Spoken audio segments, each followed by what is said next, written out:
Oh, I have seen those opening credits about 4 times today, and each time my eyes go, hello everybody, and welcome to a VE Day 80 special. And I can't wait to tell you all about my granddad. It's lovely to see you. Whether you're watching live, and I know we've got a few people here from my usual Woolpatch show. We're not going to talk about wool or yarn today. Sorry, people. I can see them in the chat. So good to see you. And of course, some people have come over from WWII TV as well with Paul. And I can see some of them in the chat too. Or you might be watching on catch up, and you're watching in your own time. I can't wait to tell you the story. And also, you might be watching in 10 years' time, in 15 years' time or 20 years' time. And that's great, because that's the whole point of this show. Capturing a moment in time of someone in a group and in a division and in an army who are fighting for freedom. And it's so important to capture that and never forget it. So that's the whole point of this show. We are going to have so much to show you. I'm aiming for 2 hours, no more. I've got Fizz, as always, producer Fizz in my ear, keeping me in check with the schedule.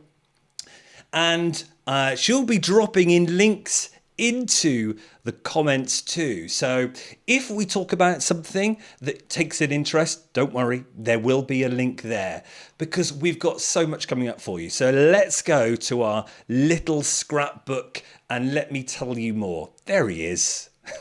There's Grandad, good old gunner Anthony Victor Elasia. Well, he's Italian, so we should say it properly. So it's Anthony Victor Elasia. And we're going to tell his story. We're going to tell it through so many different things, as you can see there, through artifacts and memorabilia that my granddad made and kept. So we've got photos to show. We've got, look at this. This was from RAF Gambit, 1942, to show you loads of things and things he's made too. Classic penny Spitfire. Do you know someone who made a Spitfire out of a penny? Stay tuned as well. I was just watching on Paul's channel, WWII TV. They were talking about the P-38 Lockheed. Yes, I have got one to show you. You will be amazed. Out of, I'm not going to spoil it, but £500. Yep. So stay tuned for that. That will be later on. What else have we got? Let's go back to the opening slide. We've got photographs from my granddad's archives as well, but more importantly, from his regiment, from the Manx Aviation and Military Museum.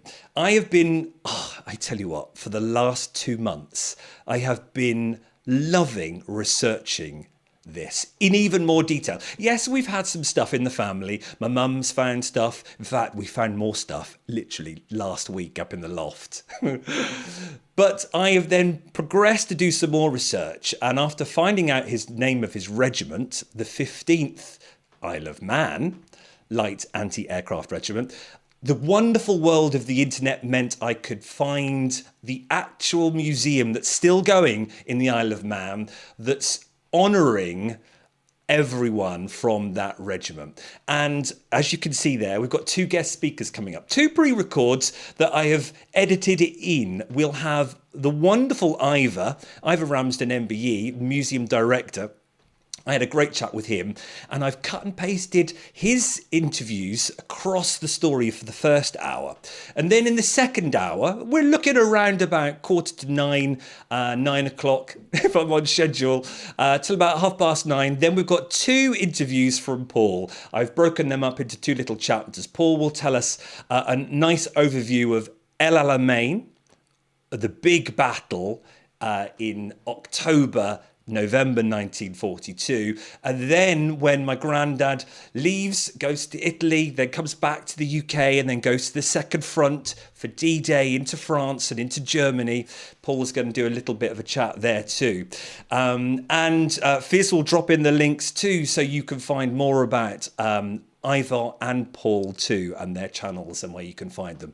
And then, yes, the War Diaries. If you have not found the War Diaries on Ancestry, you've got to go look.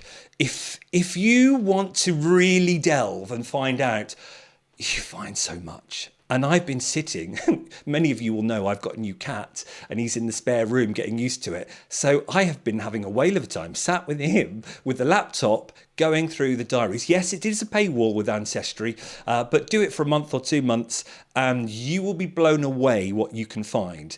And then you start getting addicted to it. So I am now loving researching. I've enjoyed every minute of it.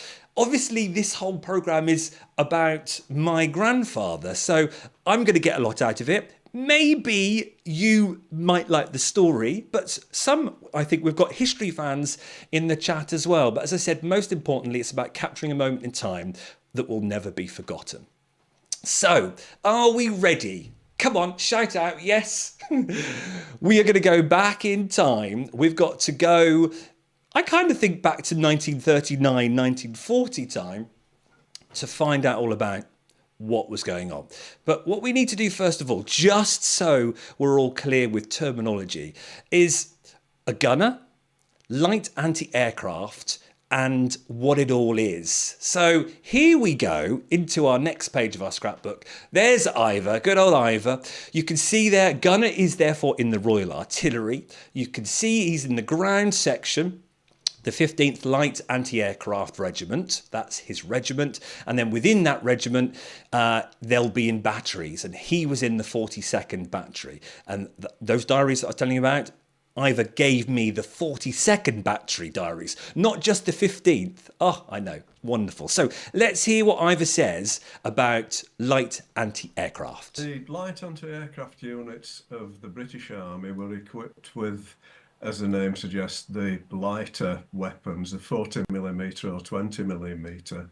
But the light anti-aircraft stuff were tended to be mobile equipment rather than static equipment, very often vehicle mounted or towed on a trailer, and they would accompany units in the field, so providing defences to the likes of headquarters units, which would be moving from one place to another.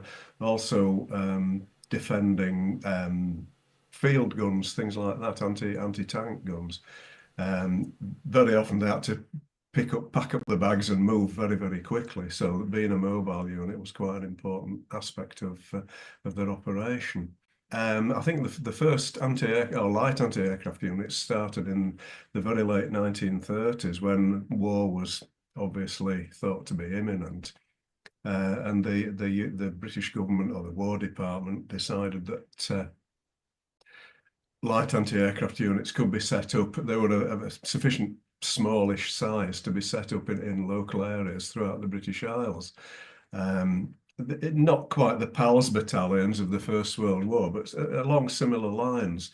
And that's why the 15th Light Anti-Aircraft Regiment was set up on the Isle of Man.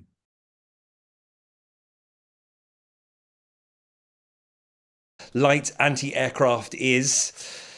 Let's find a bit more about the 15th that my granddad's regiment actually is. And maybe we'll show some pictures later on. You wait to the end. I've got loads of pictures. The war photographer has literally... It's like someone is on Instagram as an influencer. They've gone round and not just snapped the views of what they're looking at, of the machines and the weaponry. They've actually snapped so many pictures of the guys. It is wonderful. Right, so let's go over to the 15th, just so we can ground ourselves with this particular regiment. Ivor, take it away. Well, the 15th was inaugurated early in 1938. And it began training. I think initially they had one gun to train with. By the outbreak of war, there were I won't say fully equipped, but they were certainly fully trained and ready for action, comprising two batteries, 41 and 42 battery. And then on the outbreak of war, a third battery was formed, 129 battery. Two senior batteries, if you like, were mobilised shortly before the outbreak of war, the declaration of war.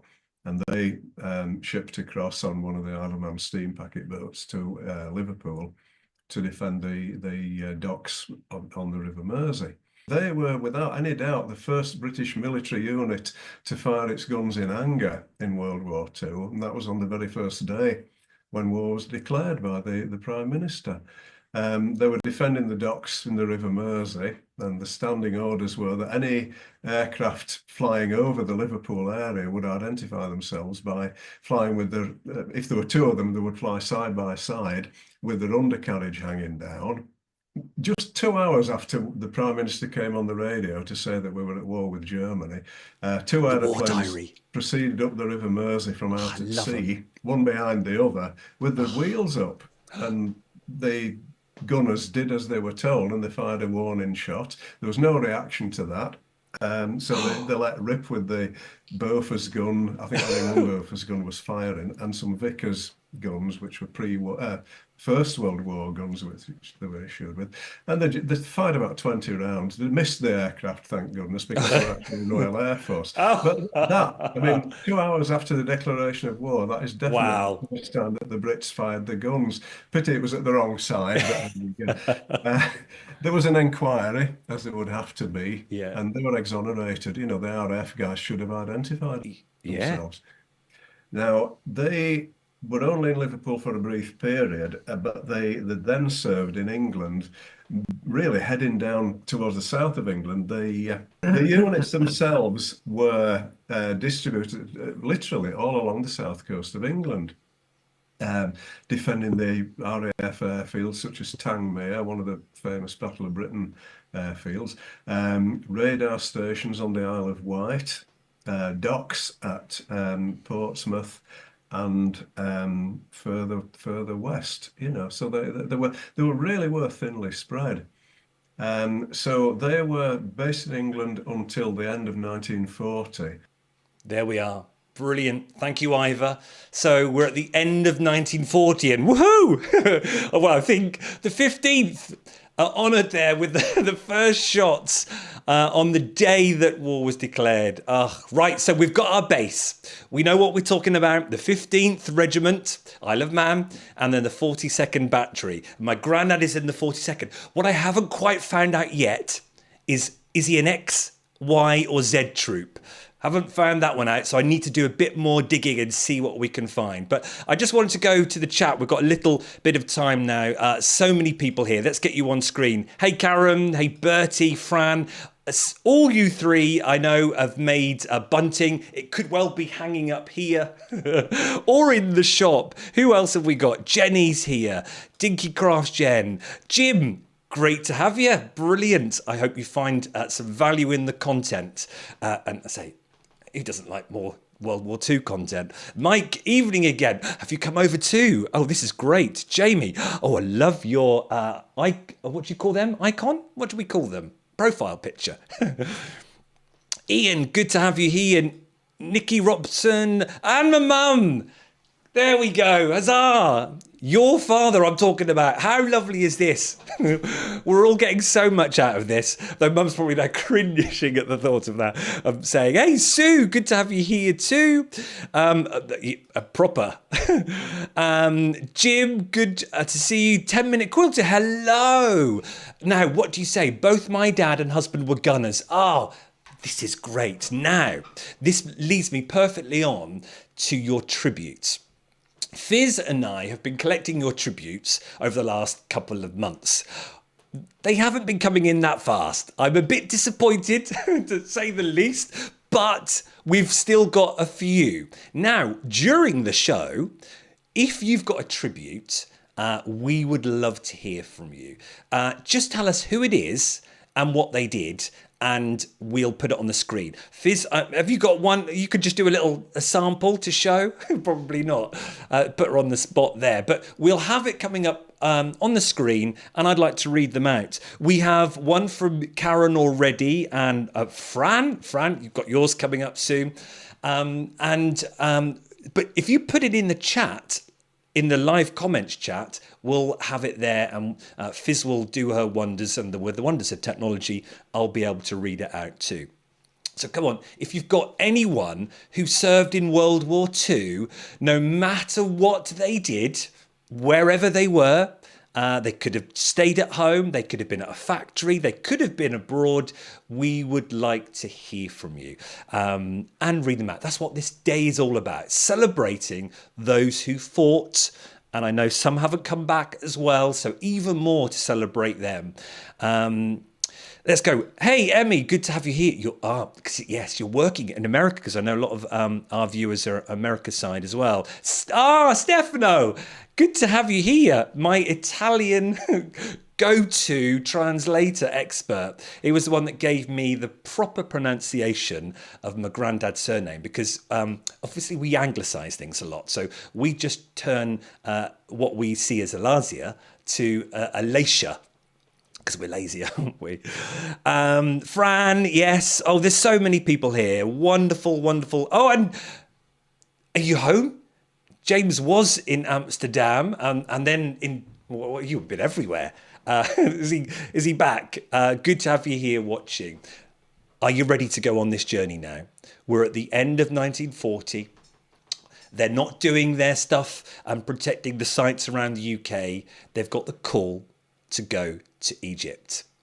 They need the gunners to protect the Suez Canal. So you got your bags packed? Because we're going to go. We're leaving Glasgow on the Viceroy of India, or the Strathaired. Very, very posh liners, especially if you were on the Viceroy of India, because it wasn't changed at all. They had a beautiful ride. You can find pictures of the Viceroy on Instagram. On the internet. Saying that probably is on Instagram too. And you can see it. But when I show you these, you will go, oh. So they went out in style. So are you ready to see the first lot of artifacts from my granddad? Okay, let's go to desk cam. Now look at this. Let's zoom out. Now this is an amazing book, and I can't wait to show it with you, and actually, properly. Well, obviously the paper is a little bit, but look at this. I'll come back to that in a minute. But I was telling you about the Viceroy of India. Well, here we go. Here's the troops menu. Now, this is amazing cardstock. Shall we see? This is printed Sunday, December the 8th. Shall we see what they had? Breakfast, rolled oats, broiled bacon, fried egg, bread and butter. There's the dinner. Tea. Oh, that's a nice tea, isn't it? Cheese and biscuits, bread and butter. Stewed fruit. And then supper, grilled fresh herrings. Now, what I love about these, my granddad was incredibly creative, which you will see over the next 2 hours. Definitely, without a doubt, that had an impact on my mum. My mum was into photography and making. She still does make. She takes furniture that is destined for the tip. She upcycles it, paints it. I've got loads in the shop. And then, of course, it definitely came onto me. I loved my arts and my creativity. But he loved these headers, so much so, he cut them off. Well, I presumed he cut them off. Can't ask him. But he cut them off. And he's made this scrapbook with the little cutouts in. Because, or unless I know we've got some experts in the chat, but you don't buy a scrapbook with perfectly aligned little cutouts, do you? Fizz is saying no. But look, there's China, and they are absolutely beautiful. Look at Gibraltar. Look at the colour. The style. What's one? This is Venice. So he's clearly cut them off. And the reason why I surmise that is because you probably saw this one he's stuck back on, which I'm finding intriguing what his thinking is there. Now, as you saw, they left December. Shall we see what they had for Christmas? I'll find it. Here we go. At Sea, Christmas Day. How amazing is this? Right, what do you think? What are you guessing? Hang on. Put in the chat, what can you guess that they had on Christmas Day? Oh, Jim says, right, let's have a look. While you're putting in the chat, my father was a refrigeration engineer, aboard Merchant Navy Archangel. Oh, wonderful. Right, let's get that in there, Fizz. Get that into the tributes later on. You've probably already done it. Come on, put in your chat while I get the next card ready. Oh, you did have a look. What do you think they had? I'm going to call out At Sea Christmas Day breakfast. Oatmeal porridge, grilled bacon, fried eggs, bread and butter. Tea, Christmas cake, bread and butter. Supper, roast beef. Obviously it's cold because she has the best bit. Potatoes, tomatoes, pickles. See, we can go right back still to, this is 1940, pickles and cold meats. We're still doing it today. And then the troops' dinner menu, let's have a look, let's just pull this out. The dinner menu, tomato soup, John Dory maître d'hôtel, roast turkey, braised Cumberland ham, green peas, boiled and roast potatoes, Christmas pudding, brandy sauce, mince pie, assorted nuts. Wonderful. Now, what I find charming about these menus is, look, because this was in here, and right at the bottom, he's written Christmas dinner menu and signature of our Indian waiter. He always did care for people and gave them their time. And that says it all, doesn't it? And also, look, he's obviously got that from another menu. He's cut it off and stuck it on. The detail, phenomenal. Now, you probably saw, because they are going down, they're going down towards South Africa, around Cape and up to Suez, they have to cross the equator.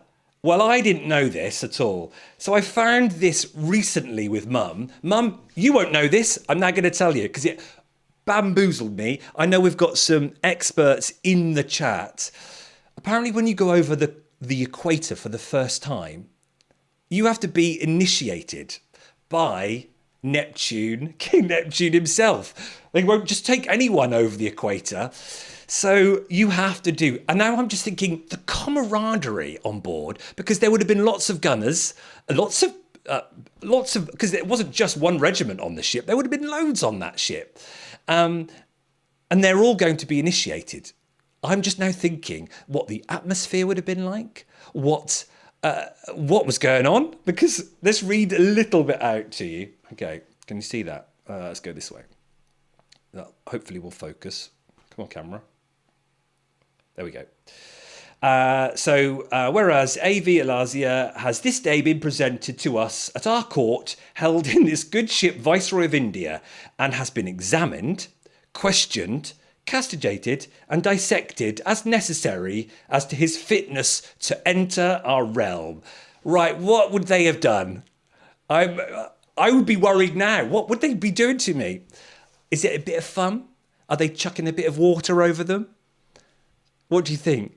Are they going to be dunking their heads? Are they having to do what do you call them? Like exercises? Like going through like cold, wet, horrible food, leftovers from the day before. My head just explodes. But what also makes me so proud is that these cards are clearly pre-printed. They're pre-printed with gaps for names of he and she, and And so you could put the date on. So this obviously was a done thing. But what I find fascinating, and certainly since researching this, you realise the world of war and the mechanics of war are huge. The people behind the scenes that are making things happen that you just never even think, because we just think they're going to war and they're going to fight. But this is what's remarkable. But how did he keep this? How did he keep this certificate? My brain is thinking, they have rucksacks and backpacks. How much gear do they have? How many backpacks do they have? He's keeping all of this whilst he goes to Suez. Now, at this stage, he doesn't know he's going to get involved in Al Alamein and racing across the whole of North Africa to Tunis. And this is still kept so perfect. Maybe someone in the chat can enlighten me on that. It just blows my mind. But yeah, so there we go. Say again, Fizz? Oh, wonderful. Oh, we've got some tributes coming up soon. Okay, so there we go. So they get to Suez Canal just after, sort of around January time. So let's go to our next slide. And let's go to Ivor, who's going to tell us about the whole role of protecting the canal. Oh, and we've got more glitter.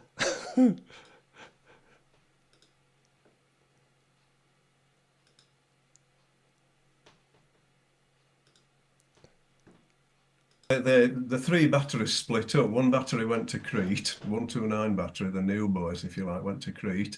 41 battery was shipped out to Eritrea to fight the Italians there. And 42 battery was stationed along the banks of the Suez Canal. Yeah, the whole length of it, there were units of the regiment, of the battery were distributed along the banks of the Suez Canal. Yeah. There we are. So on the Suez, protecting it. And since research, because I didn't know this, didn't get taught to me at school, they're protecting the Suez because of the oil that's coming to us. We are there to protect the Suez and the ships coming through from the Middle East, protecting oil that runs everything for us. So it was vital. Obviously, Churchill saw this as really important. Now, this is what I've learned from researching the Desert Rats of the North African campaign. It's often not talked about. And I can kind of understand why we tend to think of Europe and that battle there. But I think you can understand when you start researching it how important the North African campaign was to us and those ships and the fuel coming through in the Middle East, and certainly not letting the Axis forces, and the Axis forces are the term that we use for Germans and Italians in the North African part, from going over to taking Egypt. And then if they have Egypt, then they've got free access into the Middle East and around there. But at this point, it wasn't on their top of their list, certainly from my reading of what Hitler was saying. It wasn't there. He was still focused up there. But I think Churchill could see, right, we need to protect the Suez and our oil. So focus went to there. So there he is on a gun. Now, this is where I've been finding it really fascinating talking with Ivor, the Bofors gun. This is the gun that the gunners were using to shoot the Axis planes out of the sky. And he tells you all about it here brilliantly. And I've made another little video. And then after this, Fizz, we'll do some tributes. Who's coming in? So take a look at Ivor. Oh, there we look at that. And again, remember, these pictures, they aren't just taken off the internet. They are all from the 15th Regiment. So they could be 41 and 42. 129 battery have gone to Crete. So the whole crew, gun crew, was made up basically of gunners, but then there would be a bombardier and a sergeant. So the sergeant effectively was running the gun crew. He would be the guy who did the aiming of the gun. The bombardier would be his second in command. At the time we're talking about, 1940-41, the gun was mounted on a trailer. a four-wheel trailer towed behind a tractor unit, which is effectively a six-wheel lorry. Two guys actually sit on the gun when it's in action. One operates the elevation, the up and down movement of the gun. The other guy operates the traverse, the sideways movement. And the gun can actually rotate through a full 360 degrees horizontally and up to vertical from actually just below horizontal. You've got a third guy who tends to be the sergeant who's actually spotting for enemy aircraft. So he'll have a pair of binoculars, spotting an aircraft heading over, try to identify it, and then the two gunners would be aiming the gun. Each of them has his own telescope attached to the gun, and he. So let's say the traverse guy looks to his telescope. He keeps the target in sight whilst winding a sort of pair of handles that rotates the gun, and he tries to keep his telescope actually aimed. Same for the guy with the elevation. Two guys wiggling the gun sideways up and down. You've got a guy spotting. You've got a guy standing on the back of the gun who drops clips of ammunition, clips of 4 rounds into the top of the gun. There's like a hopper in the top of the Bofors gun, and whenever you're dropping clips of rounds into it, it will fire them. That's provided one of the guys keeps his foot on the trigger. It's not a hand trigger; it's a foot pedal, basically, just like a brake pedal on a car, effectively. So you've got the guy stood on the back. You've got two guys, usually one guy either side, who are handing clips of ammunition up to this fella.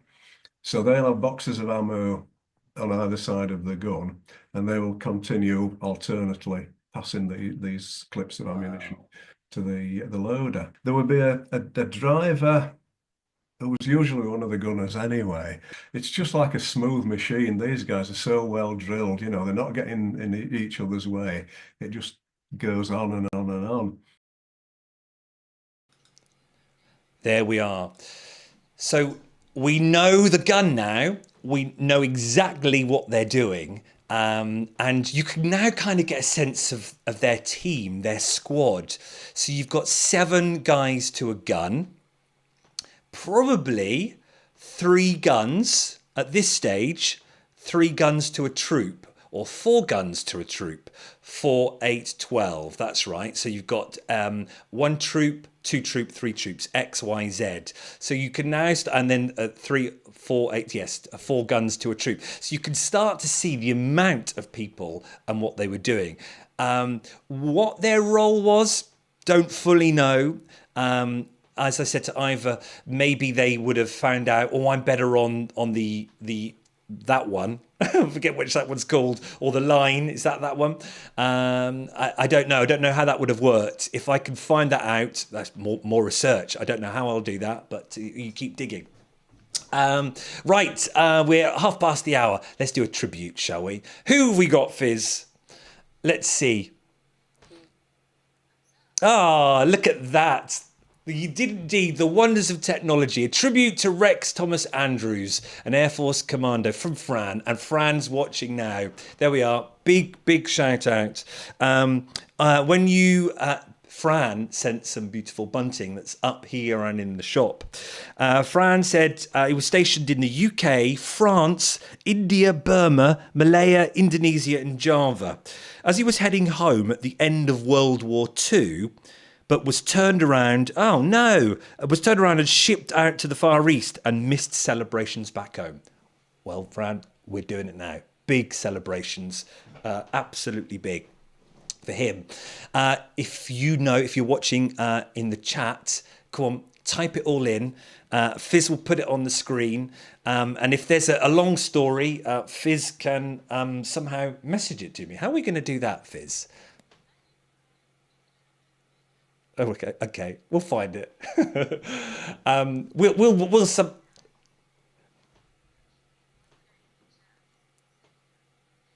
Oh, brilliant. Okay, lovely. Okay, so where are we now? So we're in Egypt, aren't we? We're in Egypt on the Suez Canal, probably for about a year. So 1941, January, all the way through to January 1942. So a lot of routine. Yes, they might have been changing places up and down that canal, but they were on defensive duties. Now, they're on the canal, they're very near Cairo. Where do they go when they get their leave? Because they did get their leave for a bit of R&R. Well, of course, they went to Cairo and to Ahmed al-Din Street. It's one of the oldest known streets in downtown Cairo, and it had everything there: cinemas, theatres and night spots. So you can imagine what it would have been like. And I want to show you this because this is just absolutely brilliant. So let's go back to desk cam. Oh, we're still on that one, aren't we? Here we go. Look.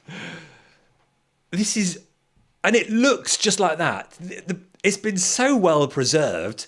The Splendid Bar. Ask for McEwan's. You will get a big surprise. And then it says at the bottom, try us and we'll feel sure you will never regret it. Ahmed al-Din Street. Shall we have a look? What drinks are we going to have and what's the price? So we've got the Egyptian pound and piastra, I think. There we go. A glass of beer, just beer. You have no idea where it's from. Would it have been Egyptian beer? Would it have been China beer? 2. And what did I've done my economics of the day. In 1940, that would have been about 6p. And in this current day, about £1.50. But look at the price of Stella. It's still expensive today. A beer Stella bottle, 6. And then you've got Pilsner and you've got all sorts there. Gin and lime, vermouth, sherry. But do you want the food? Come on, what are we going to have? Fizz, what do you want? Tell me what you want off the menu. You're going to go for what? Yorkshire pudding. I don't think that's on there, is it? Can you see Yorkshire? Steak, egg and chips, 6. Well, that's the same price as a bottle of Stella. Liver, onions and chips, 5. 4 boiled eggs. Why would you want 4?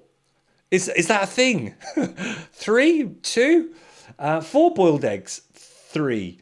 Roast beef, chips and veg. Oh, and then, of course, the above prices include bread, butter and sauce. And if there are any complaints, please refer to the manager. And then what I like on the back here is obviously they're targeting British troops. And it says it's under British management too. And it is here that you will receive really first class, typo, still happened back then, food, drinks and service at normal prices. Not, obviously, if you go down the next establishment, highly inflated because they knew you were British and you perhaps had money. So this is like proper money here. British troops in Egypt, make this your meeting place. And as I've been looking through the photos that Ivor got me, I can see many of them. You'll see them right at the end. I've done a little montage of the guys out, probably in town, sitting out with drinks. Look in the sunshine. It looks beautiful. What else have we got here? Now, this is, I'm going to have to zoom right out because Grandad has kept, oh no, let's go to the big screen actually. Let's go to, where's the big one? Here we go. There. Now you can see it. Look at this. Stuck them all in. Oh, right. So actually, yes. So he's done this afterwards because I think, did I see Mum say, that's my uncle there. Dick says he thinks he posted stuff back to his mum, so that's why it made it back in town. Oh, okay. So he would have sent this back, got the scrapbook and done this, yes, afterwards. Okay. Well, let's see what he's done. Oh, yeah. Well, look. Yeah, we've got a Glasgow ticket here. We've got cinema at Tripoli when they were at Tripoli. Well, that's to come. That's not at this moment. Cairo. Here we go. Cairo. Look at that. Look at the colour. Ismailia. Suez. Look at that one. No idea what that says. I'll have to get translator in for that. Cairo tram tickets. And, oh, there you go. Everyone, here we go. Hassan the Celebrated will explore your dreams and tell you your fortune accurately and honestly. 30 years experience, all parts of the world. Boom, done. I wonder what he told Grandad. The Playhouse of Durban, so that was when they were going to the Suez. Railway ticket from somewhere. Jerusalem. See, this is it. Oh, and look, just a piece of Benghazi Cathedral. Amazing, isn't it? So there we go. We've looked at a bit of R&R of real artifacts from early 1940s. And then what happens? It all changes. Looking at the diary entries, and look at this one here. So these are the war diaries that you can find on Ancestry, but because of the Isle of Man, the 15th Regiment, because of their link to the Desert Rats, this is from the Desert Rats website. They have taken the diaries already, someone's gone through them and read them, and then printed them all up. So these are easy to find from the Desert Rats website, but I have since gone to the originals, and you can obviously find more detail. These ones are a bit more pricey, but as you can see there, if you get your magnifying glass, at the top there, the first one on January 1942, so they've had a year defending the canal. On the top line, it says, reorganised batteries to be withdrawn from canal defences and held in readiness to relieve a light anti-aircraft regiment in the 8th Army. So it was going to change.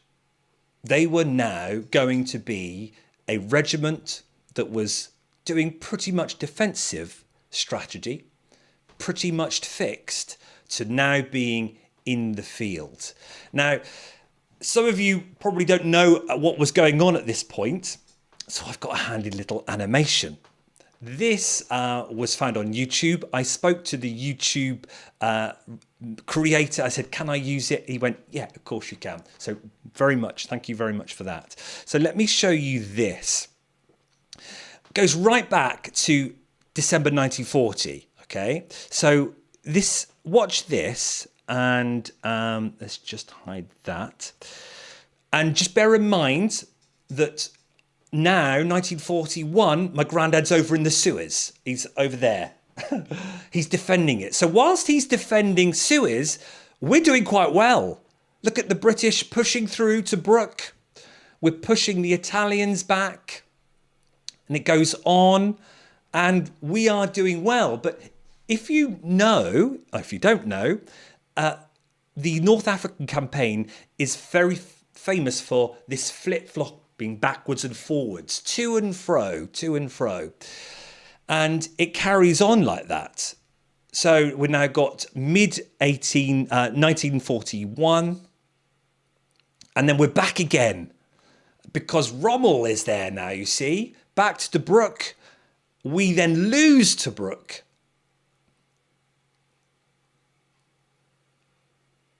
Remember, Grandad's still over defending Suez at this point.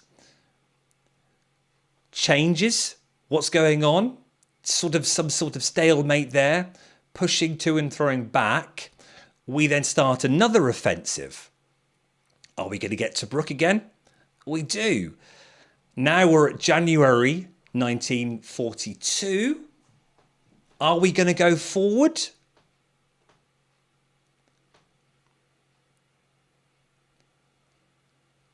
Operation Crusader.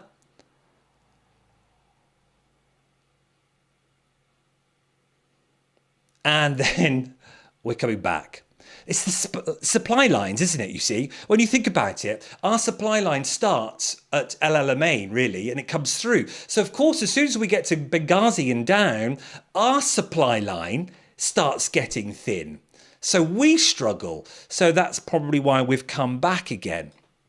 There are loads of stories on YouTube, and if you go to Paul's World War II TV, there is loads of stuff about this. He's got an amazing playlist of the whole of the VE Day and backing of the El Alamein.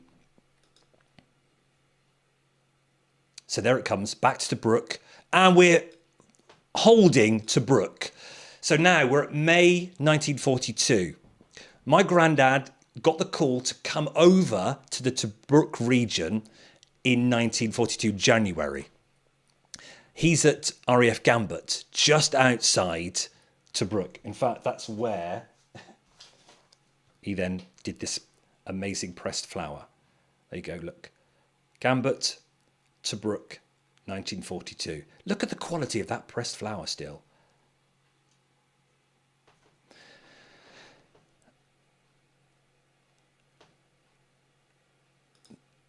Back to that again. They're defending it. That RAF landing ground is crucial. So he's there, and with his regiment to supply defence to that. And what happens? Rommel's forces are just too big. So they push us back. And this is where we're like, well, where are we going back to? There is only really one place to go back. And look, we get to June. Now, remember what I said earlier on, let's just pause that they've got their sights on Egypt. They want that area, then they can slip forward and go into the Middle East, and they can get all the oil and everything and then control that whole belt. We could not give up Cairo, Alexandria at all, or the Suez. So they form a setup base at El Alamein. You can see it there. Look at that see how it goes down and thins right out. And as I press play a little bit more, there. The bottom of that red line, they can't go any further south. It's called the Qattara Depression. It starts dipping right down. You can kind of see it on that map there. Then it all goes to that yellowy desert. You can't do anything down there. You can't push the tanks through and the machinery through.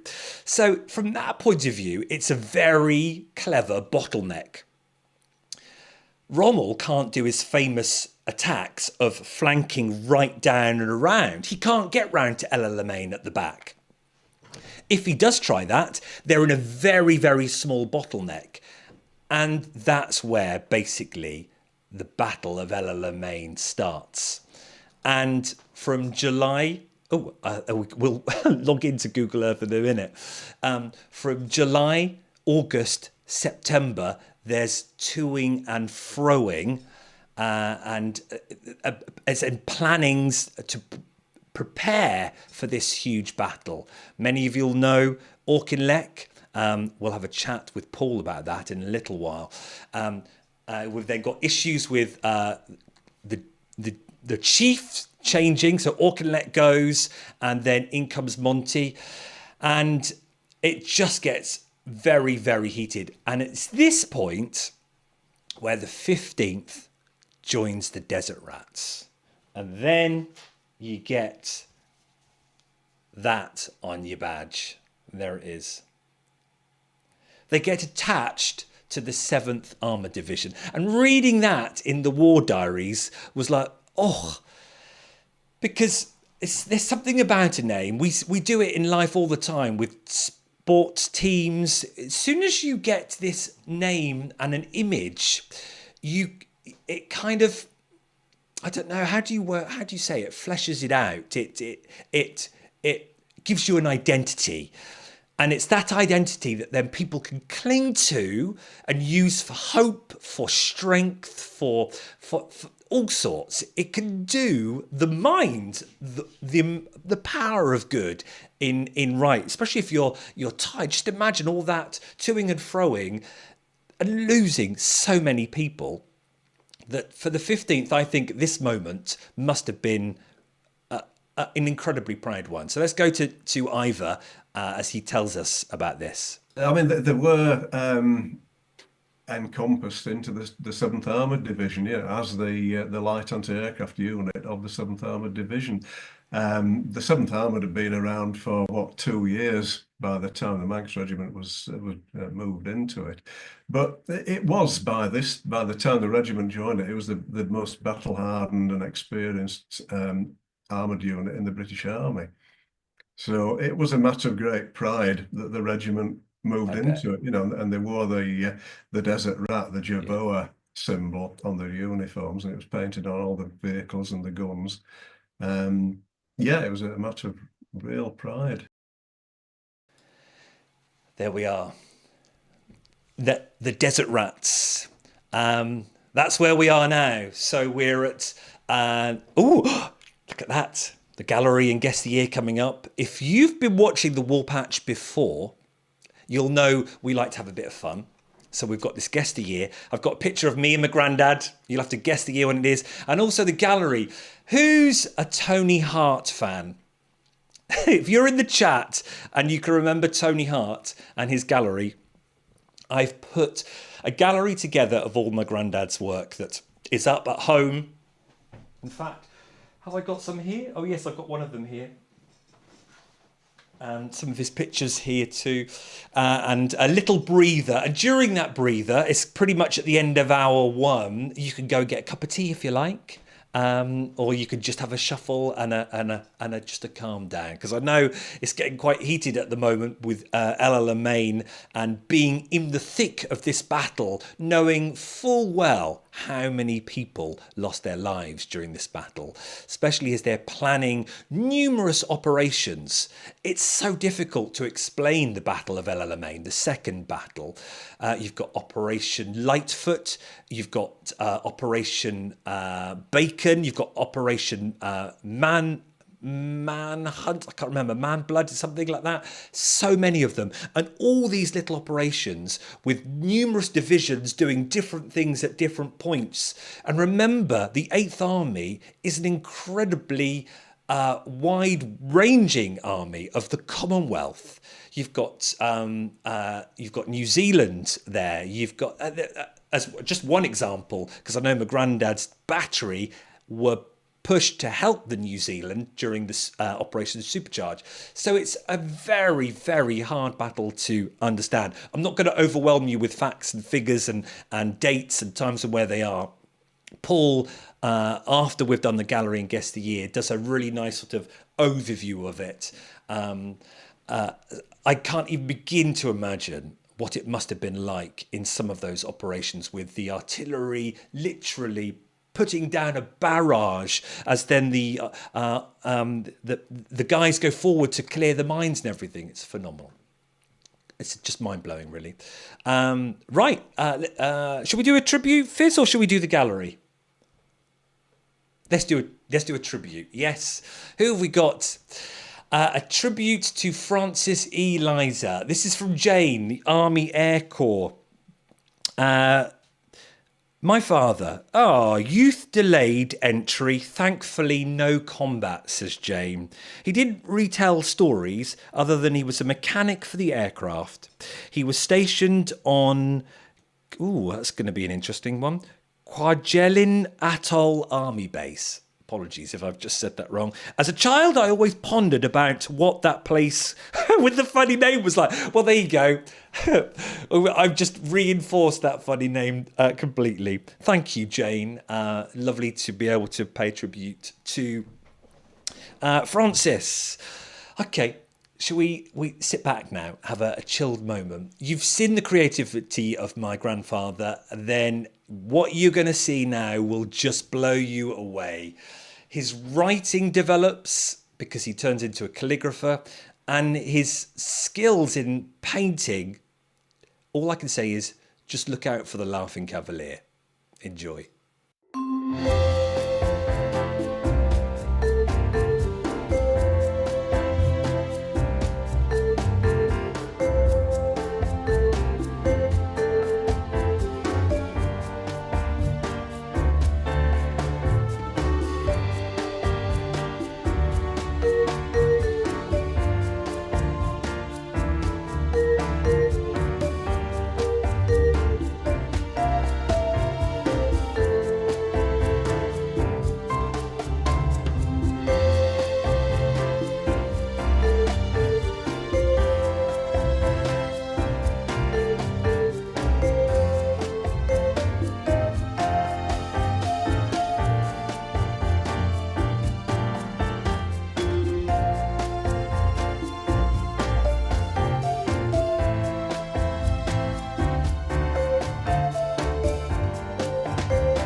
Oh, how amazing. It's... I've got it all round. It was the one with the pussycats, with that lovely poem with the pussycats sitting back to back. Gets me. His calligraphy is phenomenal. I'll show you this. I'm saving this for the end, but I'll show it to you now. Where is it? I used to get letters when I was at university and at home. Look at these letters. The writing's exquisite, isn't it? Getting a letter was a joy, especially when... Oh, what have I done with it?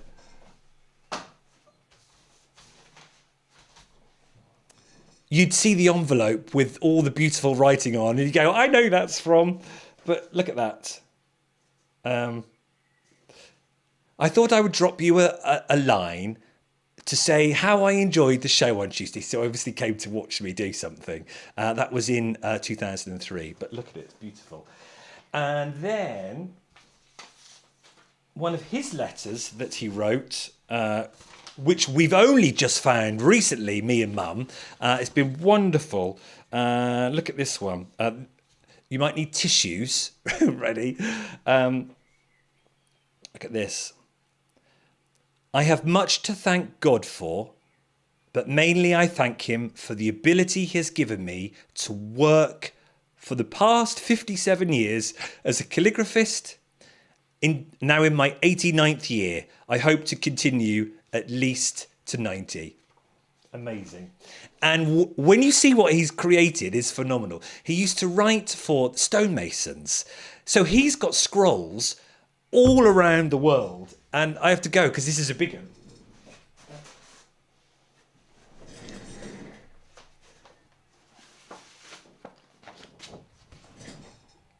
Look at that.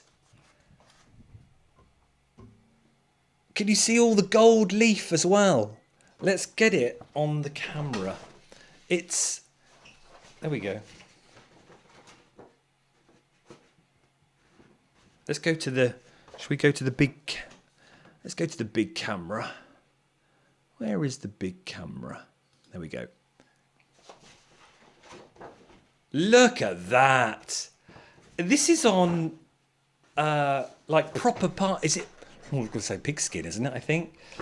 But look at that with the gold on. Ah, I don't understand all that it says, but it's for some grand mason. Ewan Murfin Pritchard, we do hereby appoint him Intendant General for the Division of Cheshire and North Wales. Then it goes into this beautiful script writing. And said very illustrious knight. Look at those swirls. And there's no like book then on how to do it. You develop these as a calligraphist. All this, and you very much get a personal style. So this, where you have the two colour, I know is very much his style. It's phenomenal. I remember him sitting in his study. You've never interacted in his study. We would never go in the study. Never. No, you didn't play in there. I'm sure Mum's got some stories of us wanting to go in and play in there. I would love to hear them, Mum. If you're still watching, you'll have to, if there are any. Were you even nervous to go into his study? Let's just have a look at the chat as we come out of our little break before we go into Paul and finding about El Alamein. We're on our last bit. We're going to start the race to Tunis and then finish up at VE Day in Germany. Yes, because Grandad doesn't stay in North Africa. Goes over to Italy, gets malaria, gets sent back to Tripoli. The regiment goes home and all sorts. But let's just have a look at the chat. Karen says, oh, I used to love Tony Hart. I know. Huge inspiration to me too. Kiwi James, Tony Hart was on TV over here on the shows. I forgot vision on and take heart. He inspired hundreds of thousands of children around the world to enjoy. Absolutely. Absolutely. A lot to... Oh, hey, Sue. Oh, did I see you were working? Sue, let me just scroll right back. There we go. Oh, no, you're not working now. It's late. I'm very fortunate to work one day a week at the RAF Regiment Heritage Centre, RAF Honington, Suffolk, UK. The RAF Regiment were formed to guard and defend RAF air bases in 1942 and to date. Oh, brilliant. And you get to see it all, I suppose, Sue, don't you? And hear the histories and see current service people as well. Right, let's go. What else have we got? Margarita. Hey, Margarita. Margarita did some bunting as well. Margarita's in Germany. Margarita, your card is here. It's absolutely beautiful. She wrote me a lovely message from Germany. You can understand perhaps the content of her postcard. Margarita brings me to tears every time I read it. It's incredibly powerful. I will just say the end to you because it... breathe, Stuart. So on behalf of my family now, thank you for bringing about peace. Thank you, Margarita. She says, let's get back on track. Do you think he might have kept the new illustrations because they were his work? Oh, could be. I think he just appreciates art, and they are phenomenal, aren't they? The style of them. When you look at them, you look at China, and the colour. It's just whoever designed them. It's just a brilliant look about it. Here we go. Around the world, hello, around the world, Fibers. What a talented man! I know, absolutely. And Stuart did the calligraphy. I know they did. I love writing, but it was always a case of I'll ask Grandad one summer to learn it. And of course, what was I then? Late teens, early 20s. Another summer turned into another summer. And I remember saying to Mum, sort of towards late 2000, he passed in 2009. And I said, we must learn this, must sit down with him. And of course, it never happened. I am truly gutted about that because I would love to have learned it. I can still probably look at his style. Maybe something to come in the future, maybe. Fran, what lovely treasures you have. I know. And do you know what? Treasures like this should be shown, touched and felt, as well as preserved. If you've got treasures, get them out. Sometimes we leave jewellery in boxes, don't we? Because they're so precious. Get them out, wear them, enjoy them. That's what they're for. So that's why it's lovely doing this, showing them and really enjoying them. Jamie, the first name is pronounced Owine. Oh, like the Radio 2 presenter. He's an Owine, isn't he? Mum says, always had to knock before entering, so you was the start. Yes, you get the ink. Oh, God. Yes, because you don't tip X. You can't rub out, can you? You'd have to do it all again. And that's a lot of work. Oh, right. Okay. Quick. Oh, yeah. A tribute, yeah. Jane's second tribute. Thank you, Jane. A tribute to William F. Liza in the army from Jane. Nothing. It's her uncle. This was. Yep. D-Day, buried in Normandy in France. Oh, Jane. Jeez. He died on the battlefield in service to his country. Sadly, I never met him. Well, tribute to him, on him. So many of them didn't come back. Okay. Shall we do Guess the Year? Shall we have a little bit of light-hearted fun? Yeah. This is where... Shall we do another tribute after Guess the Year, Fizz? Okay. Okay, Fizz is putting something into the little ticker below. We'll do Guess the Year. Guess the Year. I'm going to show you a photo of me and my granddad. It's just a bit of fun. You guess the year. If you're watching on catch up, shout it out. You can even write it in the comments below. If you're here watching live, go on, put it in the chat and we'll see who wins. I do this every month on my actual show. I have a wool shop, you see. If you're still new here, Jamie, you're still here watching Around the World Fibres. I have a wool shop in the UK. I used to be a teacher. I left. I now have a wool shop. And YouTube is kind of like the visual of an email newsletter. I can't be doing email newsletters. This is way more fun, more creative too. So I have Guess the Year once a month on my shop version of the visual newsletter. Right, there we go. Let's go for it. I am going to show you the picture. Then we're going to have a minute to put in your years. Here we go. Guess the year. What year is this with me and my granddad?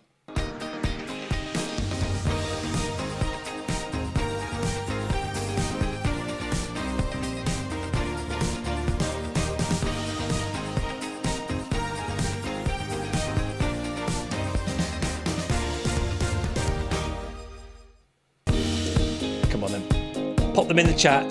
There's me, looking much. Oh, there's Nan. There's Nan. That's my Nan from my dad's side, and then my granddad, obviously Tony, as you know, Anthony, from my mum's side.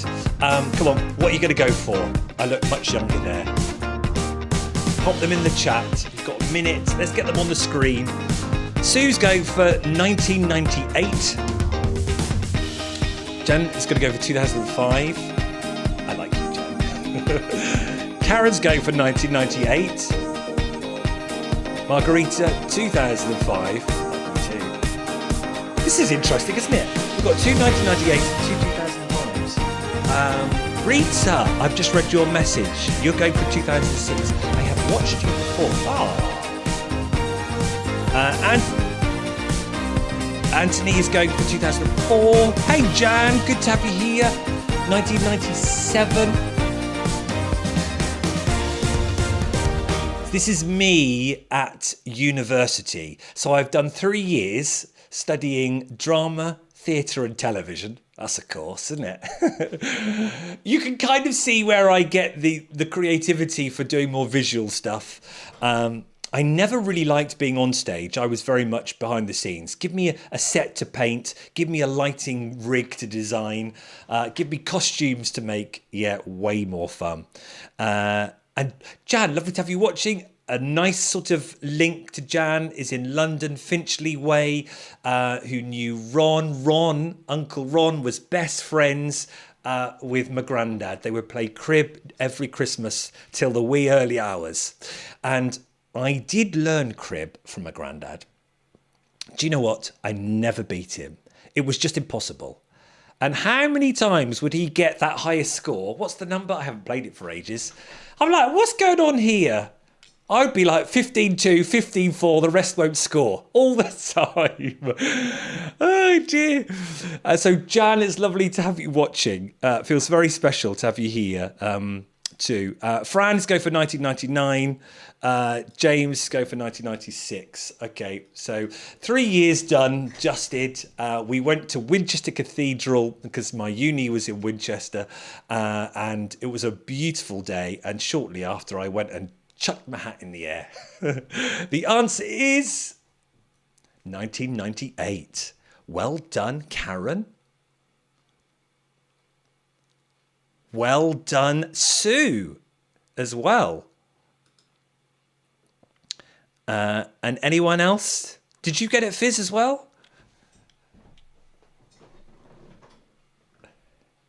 Oh.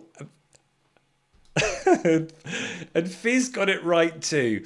Okay, let's do a couple more tributes. Who have we got next? Let's have a look at my sheet here. We're doing it in order now. We've copied and pasted in the wonderful world of Google Docs. I can now read more out too if you've posted more. It's Karen from Wigan, who is in the chat too. I got a lovely letter and some bunting. In fact, I got loads of bunting and sewn bunting. Wasn't it, Karen? Here Here is my bunting contribution for VE Day display. I've done some fabric bunting too, because you can't have too much bunting. No, not at all. And it is for Ernst Tweedy. Karen, he's got pride of place in the shop window with Franz as well, those two, because you decorated them. And my one is there, so I've embroidered Grandad's one. Karen says, I've embellished one of the pennants in honour of my granddad, Ernest Tweedy. Born within the sound of Bow Bells, he was a true Cockney. But after joining the army, he was assigned to a Lancashire regiment. This is how he came to meet my grandma and how our family came to be. Imagine if he'd gone to another regiment. There'd be no Karen from Wigan. Imagine that. Anyway, he rarely spoke about his time in the army, but I know he spent time in Singapore and also spent time on a submarine. Blimey. Which I can only imagine must have been terrifying. I see, this is what I just, it blows my mind to even try to contemplate putting ourselves in their position. And it's not that far removed from me. It's only my granddad. And of course, the younger generation, it is harder for them to understand, making it even more important for us to teach about it and share these stories so they never forget. But I just can't imagine it. For like my granddad, what it was like being in the desert. I suppose there was some form of excitement there too. The pride and the proud, is your heart bursting because where is that? I'm flitting there. I will reinforce that with this. So my granddad was Italian, and when he finished in the North Africa campaign, when they won, which we will soon get onto, they went over to Italy. And look at this. My name, here we go. My name, as you have guessed, is Italian, my mother being English and my father Italian, and one with whom I have no connection as he left my mother shortly after birth. I know, that time. So when it became time for my call-up, I had no hesitation in fighting for king and for country. And that's when you just think, God, they just know. They just knew, didn't they, what they had to do. Right, I got off on one there. Let's go back. For Karen, I was doing Karen. Let's just finish Karen off again. Thankfully, he returned to Lancashire and resumed family life in a small village originally known as the parish of Cockymore, now known as Ainsworth. He became a cutter at a local tailor's. Sewing is obviously in your genes. He died aged 85 after a short illness, but a very full life. I have decorated his pennant with his name and the Lancashire Rose. It's on pride of place in the shop window. Thank you. Right, another tribute, or are we moving on, Fizz? Oh, look at this. A tribute. This is Jim. Thank you, Jim. There you go. Tribute to your father, a refrigeration engineer from Jim Walsh. He's 1958. Merchant Navy, was it? Oh, yes. Thanks, Fizz. The wonders of tech. Aboard Merchant Navy Archangel. Tribute done. Thank you. Thank you for your service. Right. Where are we? Let's go to El Alamein. Here. That's where we are at. We are at this bottleneck. Something's got to give. We are protecting that little gap. We can't let Rommel and the Axis forces get through to Suez and the Middle East and to take control. So lots goes on. Lots of campaigns in this little section of August, September, October, November. Let's meet the man. Where are we? Here. Paul Woodidge of World War II TV on YouTube. He's a D-Day historian. I've been watching him for the last month or so. Live streams. He has phenomenal guests on that have written books, historians that really, really know their stuff. And it's really specific. really specific niche stuff. So if you love your history and your World War II history, there will be at some point a video for you to watch on your niche that you are interested in. Whether it's Normandy, whether it's certain forces, certain regiments. I was getting a bit nervous about tonight, so I was on watching Paul just before, and he had a guest on. Remember, if you were there, he was talking about the bit I was watching. I was about the P-38 Lockheed. Google it if you want to now. Just pop it in. The P-38 Lockheed, because you're going to see it out of £5 later. Here's my Spitfire out of the penny. I'll show you that to come. But anyway, Paul gave us a really nice interview earlier, and I've edited it down into 2 chunks.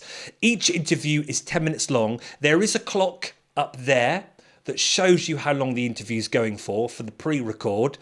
If it's not your thing, go out, make a cup of tea. But if you really like interviews, he gives a nice overview of what was going on in El Alamein, and more importantly, this race that happened next. Back across to the Brook, which we saw kept flip-flopping either way, didn't we, over 1941 and 1942. And then the race to chase Rommel, or the race to catch Rommel, or to push him out. And that's where the 15th and my granddad's battery really go to the next level. So here we go. Here's the first part of Paul.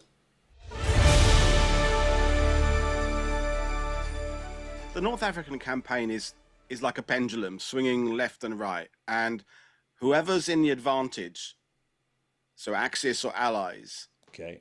then has the logistical problems because they're then further away from their bases. So when the Germans are advancing earlier, they have the logistic problems. Then when the Allies are defending, they have the logistic advantage, and it keeps swinging back and forth like that. But as you get into the middle of 1942, something is going to have to give on this, because it can't just keep going back and forth where each side has a sort of a minor success, if you like, a kind of a Pyrrhic victory, because there's this idea that the Allies had only been losing in North Africa up till 1942, but they had victories along the way, and they'd had these defeats on the way, as indeed had the Germans. But 1942 is getting to the point where someone needs to do something decisive to really bring this to an end. And the summer of 1942 is where those changes begin.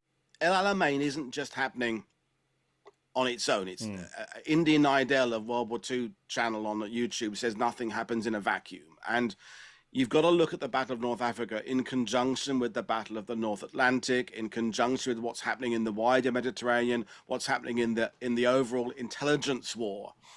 And you're thinking that the beginning of the North Africa campaign, the ability to decrypt the German code seemed fantastical, and generals were very wary of this new thing that would be a game changer. Even in Crete a year earlier, people were like, well, this is too good to be true. But Yeah. 1942 sees a sort of a belief in what the results that can give. And so you start to see these advantages the Allies are monopolizing on. And then Montgomery comes into the 8th Army. From reading what my granddad then did next, that he was part of Operation Supercharge, where the New Zealanders had to do that push forward. And obviously him as a gunner. And particularly, I mean, this affects your grandfather, because I think the Allies really get to grips with what artillery can do as part of a combined arms modern type of warfare. And this is using all your assets together. And this goes on as the war goes with, yes, artillery are all just basically green tubes that lob shells either upwards, horizontally, or whatever. But this idea of using steel, not flesh, is very much part of that kind of Montgomery principle. And it's the Kiwis that I think came up with the word stonk, that I think was particularly adopted by the Americans in Vietnam with mortars. But that's a Kiwi or Kiwi and Aussie slang bit, and that relentless use of just however long you think a bombardment should be, make it longer, but Wow. don't not have enough reserve to keep it going later on. And I think that this is this is the thing that's overall changing in the summer and autumn of 1942 is the Allies have built up this head of steam with logistics, and that everything the Germans do, even when it looks like they're having a successful counterattack, because, you know, as you'll be making the point, the second battle of El Alamein is actually, you know, a dozen operations over hundreds of square miles that kind of one follows the other, and then there's the deception ones and the secondary objectives that run in parallel to the primary objectives. So it's a very complicated set of mini operations all linked together, but the ability to keep on with that and keep that pressure on, I think, is the key thing. And it's all about the Allies understanding that it's not about, if you like, gaining back a certain part, because we think of North Africa in terms of Alexandria and Tobruk and all these key places. Yeah. But it's not so much about getting back these key places. It's about attriting the Axis army and reducing its ability to fight. So it doesn't necessarily matter whether you've got an important place name on the map. And I'm going off on a tangent, but that's one of Hitler's failings, is that throughout the war, is he gets obsessed with places partly because of their place name, like Stalingrad, like Leningrad, like the Channel Islands that were British. And it's his obsession with the fact they're British and putting resources there rather than whether they have a strategic importance. And Montgomery, I mean, I haven't been to El Alamein, but there's nothing there. It's right. A little train station and just miles of desert and sand and rock. But that's not the point. It's not about Montgomery and Auchinleck before him weren't about trying to get this headline of "we have seized this place."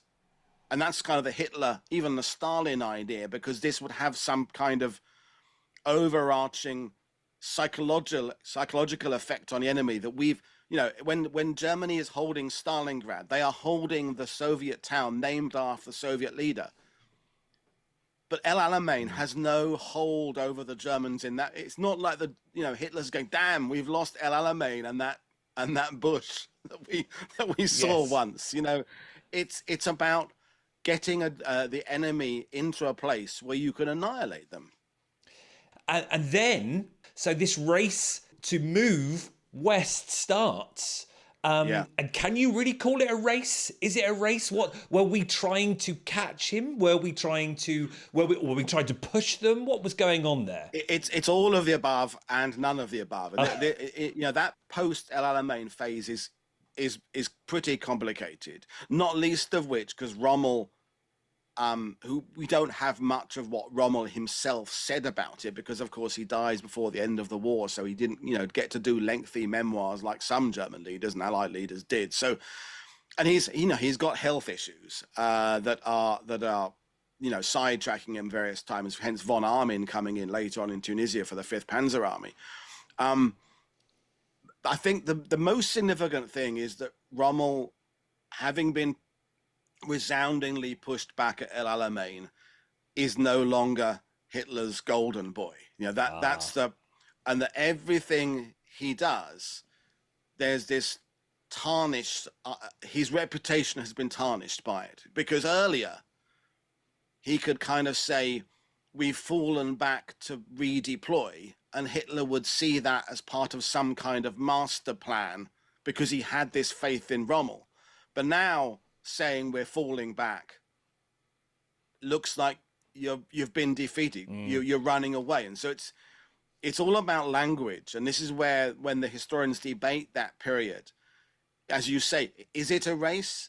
It is a race, but it's a long distance race, not a sprint. Yeah.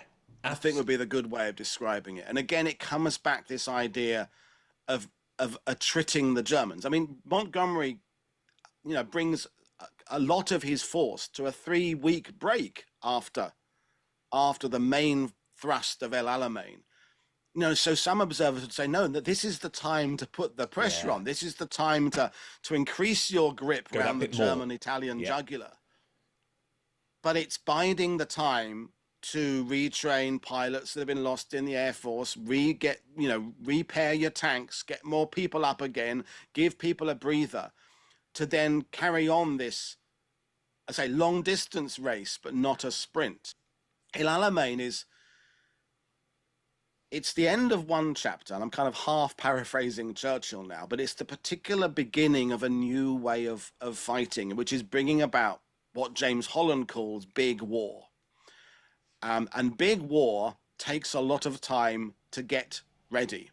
And your grandfather is part of Montgomery's big war, in that some of the artillery assets aren't necessarily key parts of his offensive force, right? And Royal Army Ordnance Corps, I mean, veterans would say, well, of course it's a key part of it, Paul. Yes, it is a key part of it, but it's not the sexy key part of it. Yeah, I get you.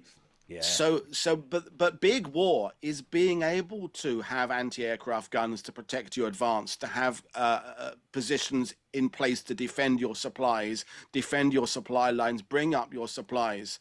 I mean, during the whole Battle of El Alamein, ongoing saga, the destruction by Beaufighters and other Allied aircraft of oil tankers in the Med, and I forget where it was now, I think it might have been off Tobruk, but they're denying to Rommel his ability to refuel his armor. That's as a key part of that battle as the engineers clearing their way through the minefields and the tanks maneuvering around the outside. It's a ruthlessness. One of the things that I get very defensive about, even though the North Africa is not my field of expertise, is when the Rommel fans say, oh, well, yes, but Montgomery outnumbered Rommel. If he hadn't outnumbered Rommel, he wouldn't have won. And I'm like, and what's your point?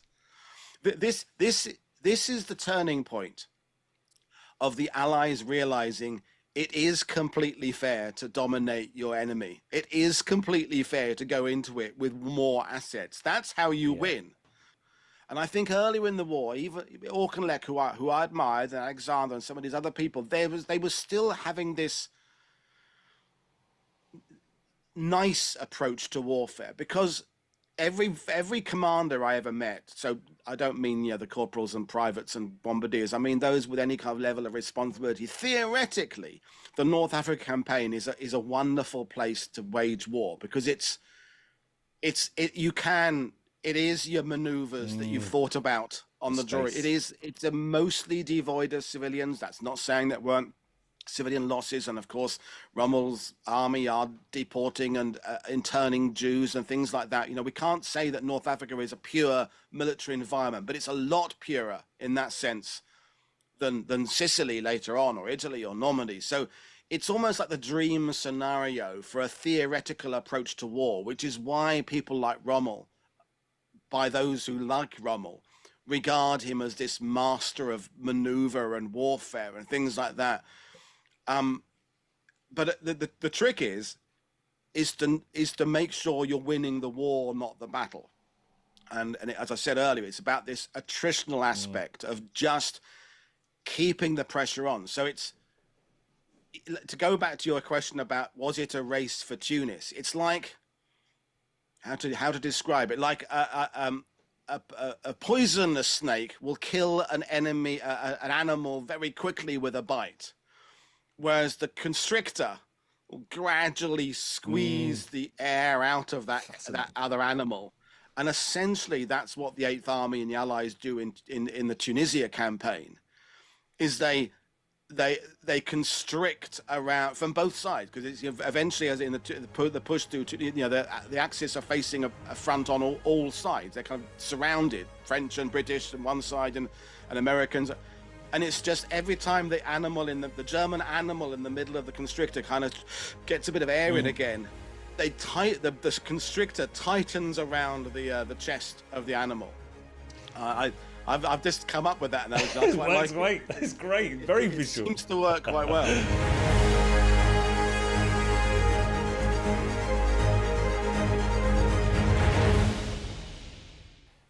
How good is Paul?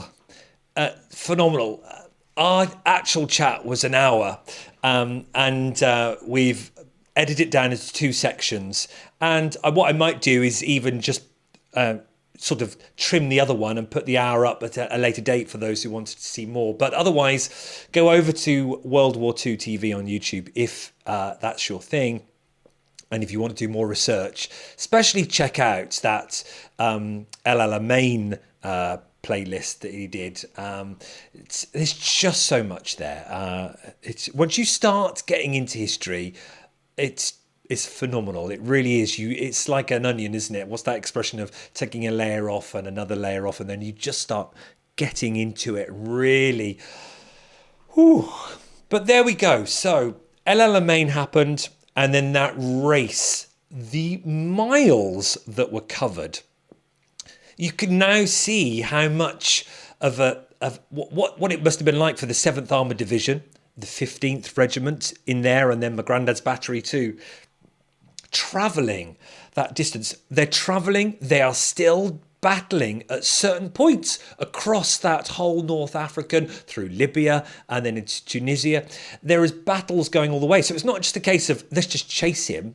It was hard going. And now just think our supply lines are getting stretched as well. But they are retreating for sure. So it was still manageable and they still managed to do it. At one point on that North African campaign, chasing Rommel, they took Tripoli, a huge city on the way up to Tunis. And it was a moment for some R&R. But what I want to do, though, before we talk about that R&R, is look at a war diary and look at the real harshness of what they had to do. So remember, they are still battling. They are all moving. All the units are moving across. The 7th Armoured Division moving across.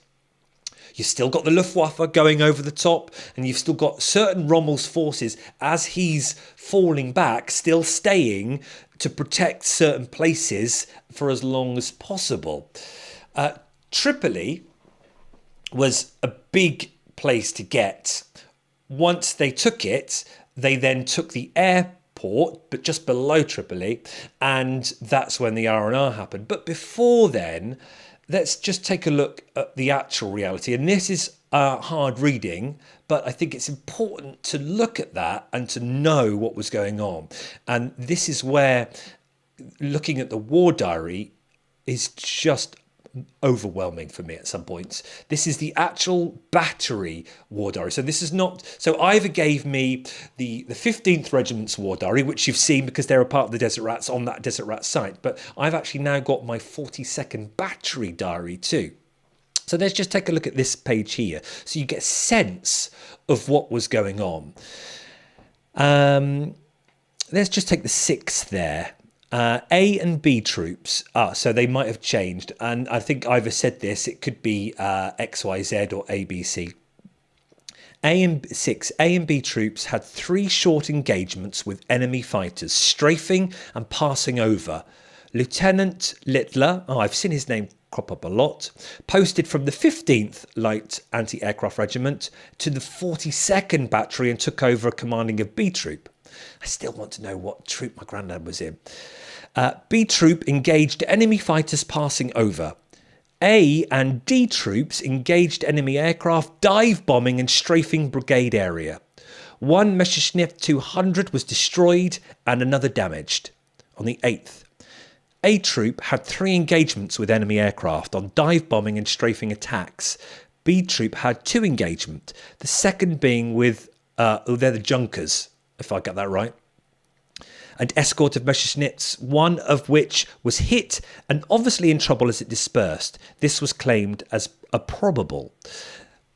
Their account of what they got, a hit, miss, probable, is quite amazing. And at the end of most days, they'll have a total amount fired as well. This next one is some hard reading. The 19th. Troops had 4 engagements between 3 o'clock and 6:30 hours, so they were being properly pummeled as the columns and brigade headquarters were approaching hilly and difficult country and later going through narrow defiles. One junker of a formation of 23 enemy aircraft was damaged in the first round. The second action was fired by B Troop against Messerschmitts, which attacked the rest of the brigade. During the third raid, this action was mainly by A Troop. The Stukas made a direct attack on the guns which engaged until 2 guns were knocked out of action. Numbers 1466261, Gunner Kane, 1806161, Gunner Jill, 1806172, Gunner Kelly were killed in this raid, and 7 other ranks were wounded by bomb splinters. 1 3-ton vehicle was destroyed. 1 hit in the tail of a Junker was observed in the action. The 4th attack was made at last light by Junkers without escort, and 4 hits in the fuselage of 2 aircraft were confirmed. These aircraft were seen to be in difficulty as they withdrew and have been claimed as probable. 1 other rank was wounded by bomb splinters during this section.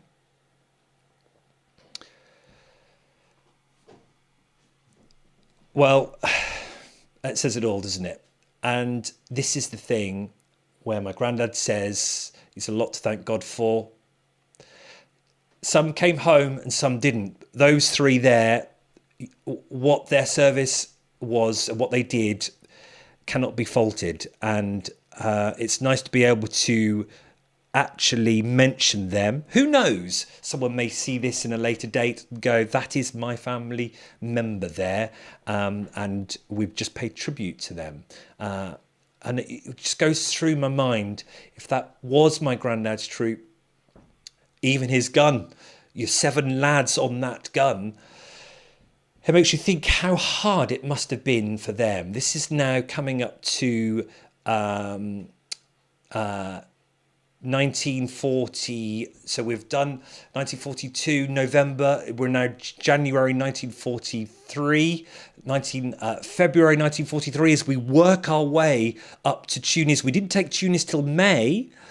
We then had a big battle at Mareth as we worked our way up. That was kind of the last stand, because you're working your way up to Tunis. You've got the Americans coming in at the top of Tunis that way, a different operation. We're coming up, and as you saw on that graphic, we're sort of squeezing them right at the top. There are still lots of battles going, and even though it was a race to the end, they are still losing so many people. But they're now in Tripoli, and at Tripoli they have some R&R, and they have 7 days off, and it was noted in the diaries to have some time off. So I just want to now look at perhaps what they did in the time off, and I've got some photos here. Let's go to desk cam. Let's just go to these are photos from Grandad's stash. We've obviously got electronic photos that Ivor has given me. So far, Ivor, if you're still watching, I've not found these photos in your stash that you sent me. So maybe I need to digitize these and send them to you. But look at this one. That's some R&R, isn't it? And look on the back. A picture the thirsty soldier dreams about. It's not Grandad. I don't know who it is, but there's a lot of booze that's just come in. Oh, look. The classic desert rat. And then look at this one here. This is Wadi Akrit. So this is just up. So we've had the Battle of Mareth. We're coming up that bit up into Tunis, where it got quite narrow. There's another photo. Let's look through. See, I've got so... I don't know how we got these at all. Oh, look at him there. Oh, there's another one of Wadi Akrit. So this is the prisoners of war. This is Italian and Germans coming in. Wadi Akrit near Gabes. Thousands of prisoners coming in. But look, there we go. So is that a probable? That's a definite, isn't it? Here we go. And the humour there. Another one bites the dust. A few lads off to view the wreckage. Speaking of wreckage, I'm going to show you something amazing next. But first, shall we do some tributes? Who have we got next? We've just paid tribute to those three fighting on their way. So let's pay tribute to... oh, this is Dinky Crafts. Jen. Jen sent us some bunting too. Thank you, Jen. I've got your note here. I was going to crochet you some bunting, but adulting got in the way. My mum has sewn bunting for your shop. Brilliant. Got it all on the front across our bollards. When I put the awning out, it looks lovely. It looks like a tent and everything. I love it. So who are we tributing now? We're doing Clive Edward Johnson, Royal Artillery Regiment. Oh, what's that one? I don't know that one. TRY Regiment Field. Thank you. We've got a little bit of blurb. Jen says, my father enlisted the 22nd of September 1944. 21st Royal... Tri Regiment Field. Not sure what he did. Clive Edward Johnson, born 3rd of December 1926, died 3rd of August 1991. Thank you very much.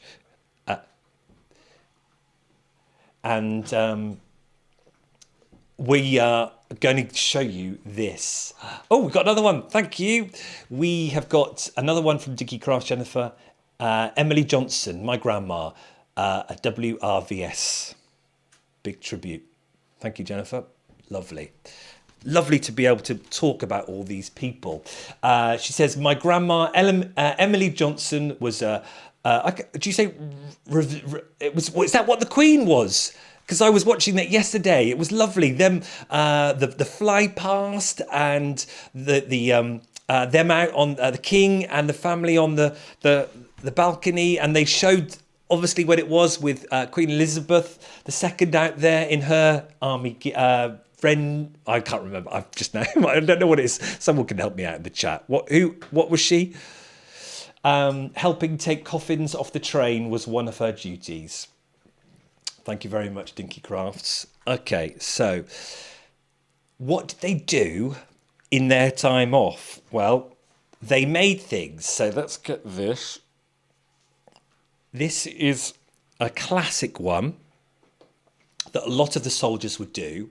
This is the Spitfire out of a penny. Yep, you did hear that right. There's your penny. And there's your Spitfire. Phenomenal, isn't it? Don't ask me how. But they all did them. Because I was showing Ivor this and he was like, oh, yeah. A lot of the lads did that. So I'm wearing that with pride. But, you know, you've already seen it, haven't you? You already know how creative my grandfather was. I was like, well, I think I could do better than that. I thought, okay, let's do something out of £0.50. And you know what he made? If you Googled it yet, have you looked at it? The P-38 Lockheed. Is it Lockheed? Like lightning? I can't remember how you say it.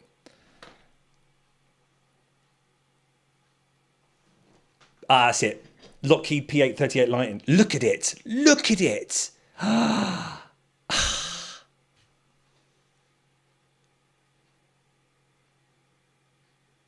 Isn't that incredible?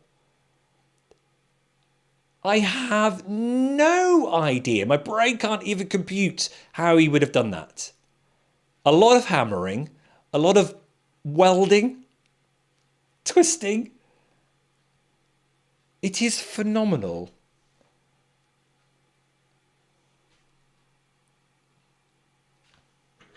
And there's the penny for the Spitfire. Oh, which is incredible. The fuselage even. And these bits here, and it's so strong. I can't, there's no chance of that breaking.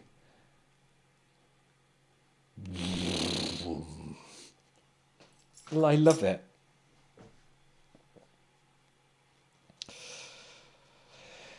Right, I want us to get into roll. So here we go. these lads looking for this wreckage. They're going to go and find, to view the wreckage. They did that. They did it a lot. And my granddad, from a wreckage, this is going to blow your mind. Let's go to the big... Oh, where's my mouse gone? I've lost my mouse, everybody. Oh, we're doing well. We're nearly coming to the end. We've got about 15 minutes left. So we'll probably finish at 9 on the dot. Where's the big one? Here we go. Here it is. Made in 1943. They've gone to Tunis, and they've obviously had some R&R time before they go to Italy. Oh, we've got another interview with Paul. I need to get my skates on, don't we? That's 10 minutes.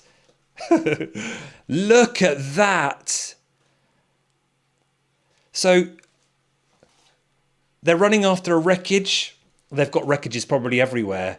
And this is what Grandad says.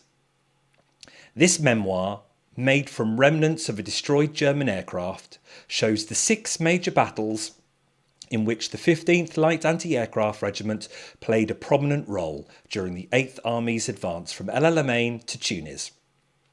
The regiment, as part of the 7th Armoured Division, travelled a distance of 2,500 miles in 196 days, during which time they struck the following blows against the Luftwaffe. Destroyed 51, probables 27, damaged 171. He's written this and got his commanding officer, Thomas Eustace Smith, to then sign it. And look at that. The fuselage. But he's not just got some badges. He's carved that out with his tools. So that's the 8th Army badge.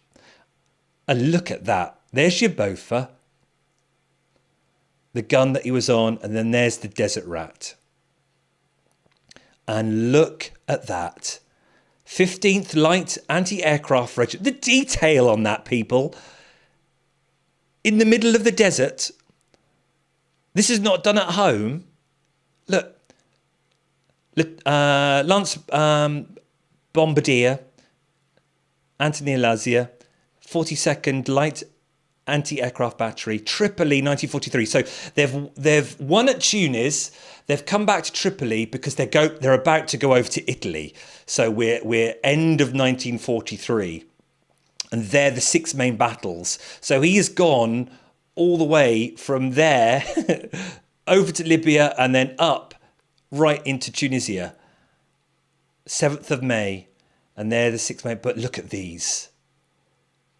So that's obviously taken from the cockpit somewhere because he hasn't made that. This one he has definitely made. You can see the carvings there.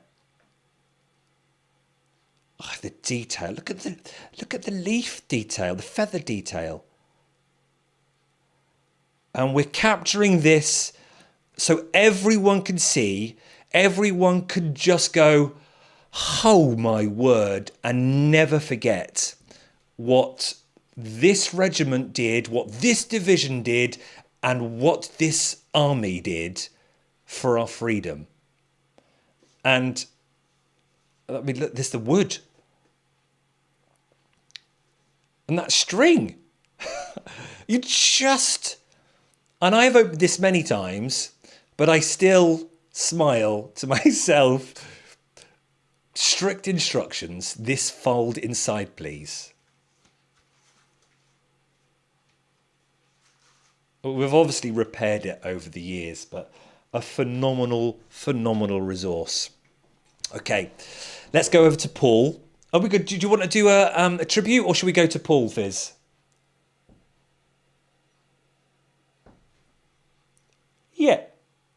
Yeah, let's do Jane's tribute. Yep. Another tribute. Jane, thank you for sending these in. I hope you're enjoying the show. I know you watch on Catch Up. I hope you enjoyed watching it, and hope you've had a tissue or two handy too, because I have. Oh dear, my eyes are watering. Okay, tribute. Tribute to Wallace E. Burr in the army from Jane. And I've got a little blurb here, Jane. Thank you for sending this in. I can remember my grandmother and mother telling us how there were so many casualties that he was promoted to sergeant on the battlefield. When he was in England, he befriended a family. He kept in touch with them until his passing. They came stateside to visit his family and ours.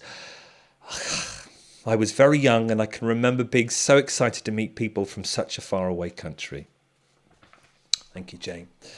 Okay, so we've done the race.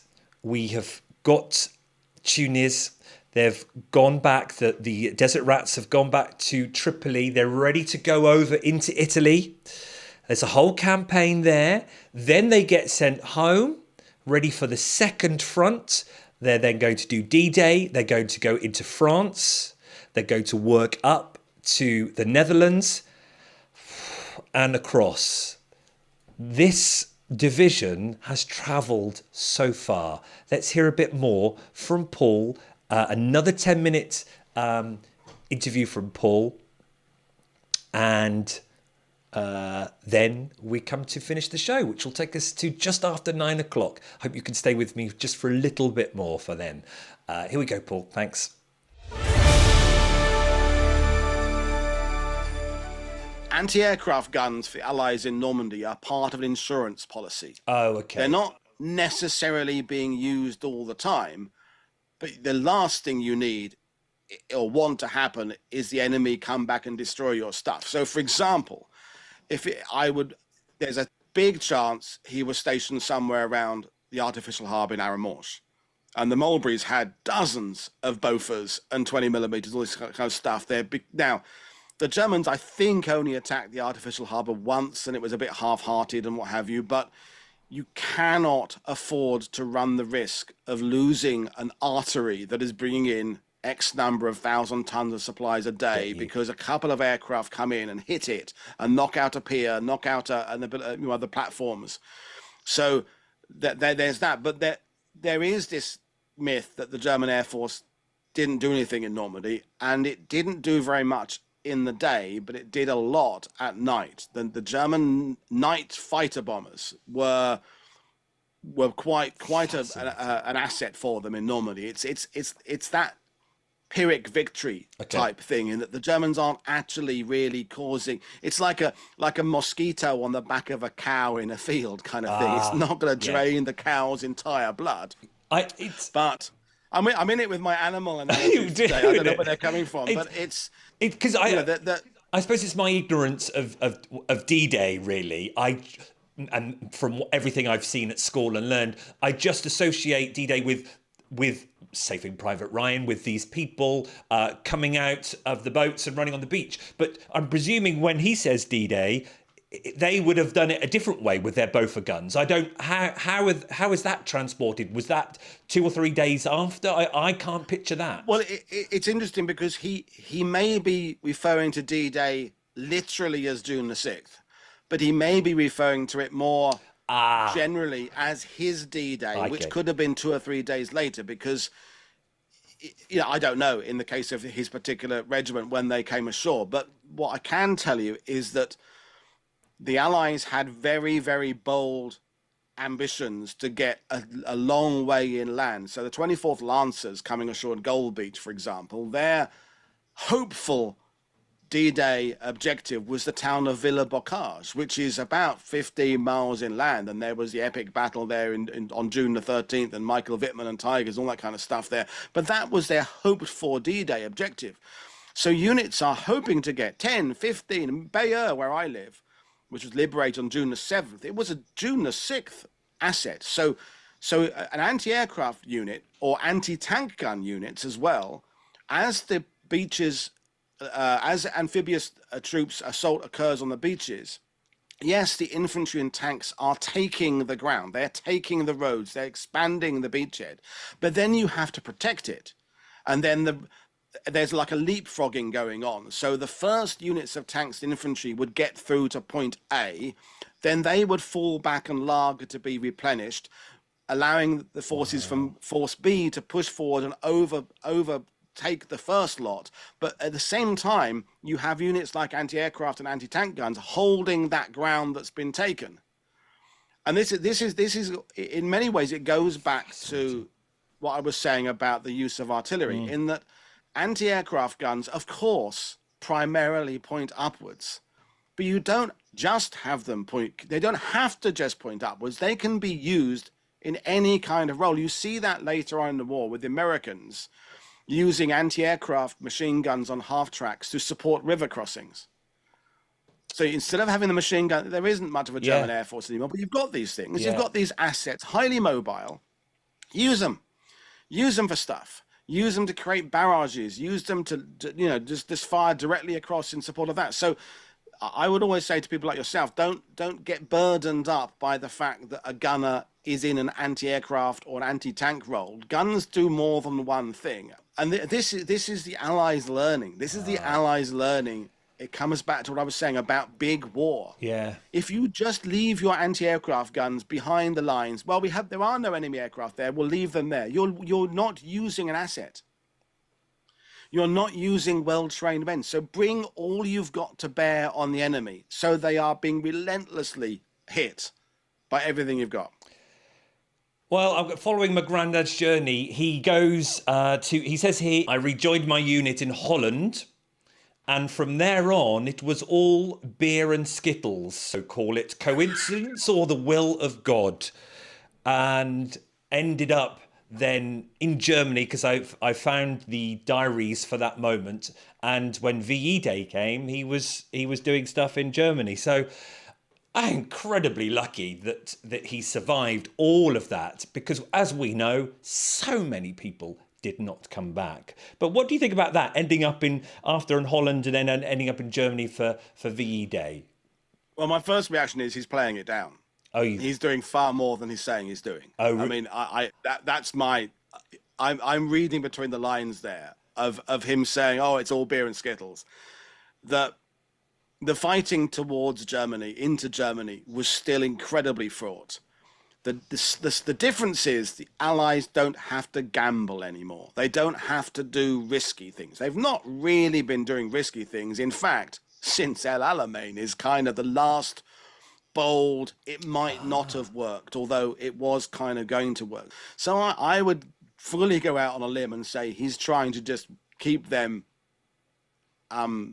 confident of the fact that things have wound down, because he's not feeling that quite pressure anymore of it being life or death. I mean, it is still life or death. Yeah. If you're an infantry platoon commander in April 45, you don't know what the German town ahead of you is going to do. Are they going to hold the last man, or are they all going to come out there with white flags? And it can vary from one village to the next 2 miles apart. It's that kind of uncertainty of that part of the world. But the Allies don't have to. They can stop and wait. They can send a few guys in and check. There's not this urgency now to do these gambles. And so I cannot think he would not still be pretty much in the thick of it to some extent. And the Germans are now desperate. It's the last act of the wounded animal type of thing. So suddenly out of nowhere, a ditch, do or die attack can come in. The German, the last remaining Luftwaffe aircraft are starting to do almost kamikaze type things. I've read some horrible things on the war diaries of what some things were going on from the planes and from the soldiers themselves, and then with shooting themselves too after doing something horrific. So your grandfather's role in anti-aircraft, for example, in North Africa, the Germans would be following some sort of rules of risk reward. So if like 8 German aircraft were trying to come in and attack somewhere, they would fly a little bit, drop a few bombs, drop a few machine gun rounds, then they kind of regroup and go back for the day. They wouldn't push something home unnecessarily, because they're still feeling that they are gaining, they're getting the upper hand in the war. But by 45, your German Luftwaffe guy flying back to a base where you may have had the last gallon of fuel been put into your aircraft. There may literally be no one left to repair that aircraft and rearm it when you get back to the airfield.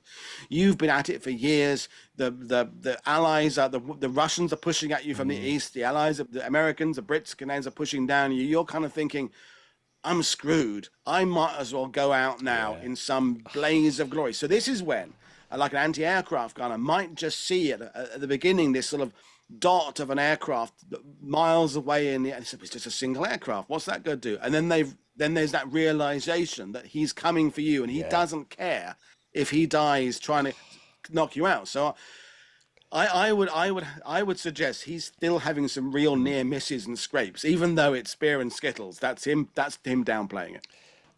It's been phenomenal talking to you about this, how you've fleshed it out for me, and this and tracking this whole journey.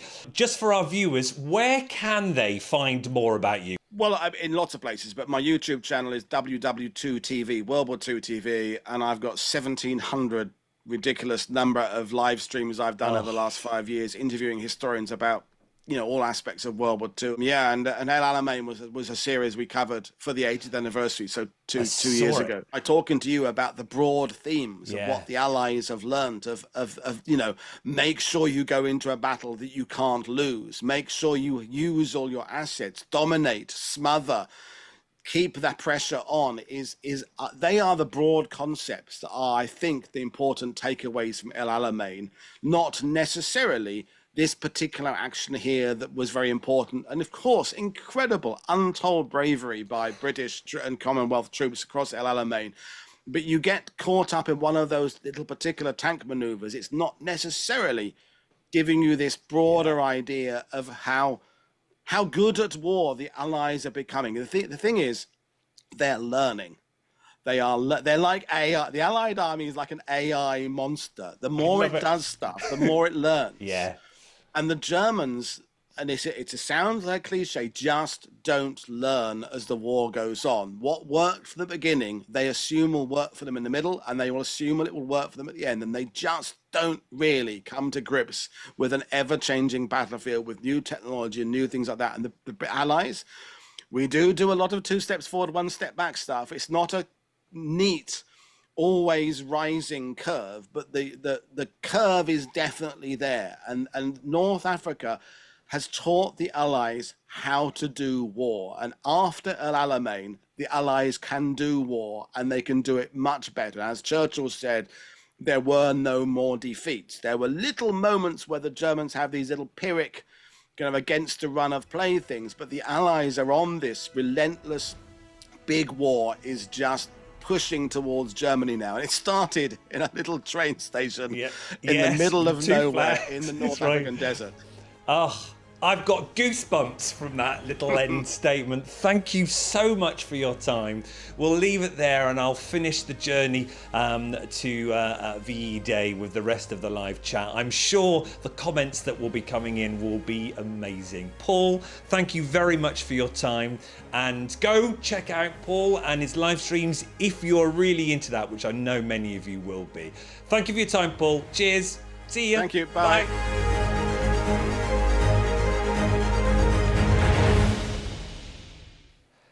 Brilliant.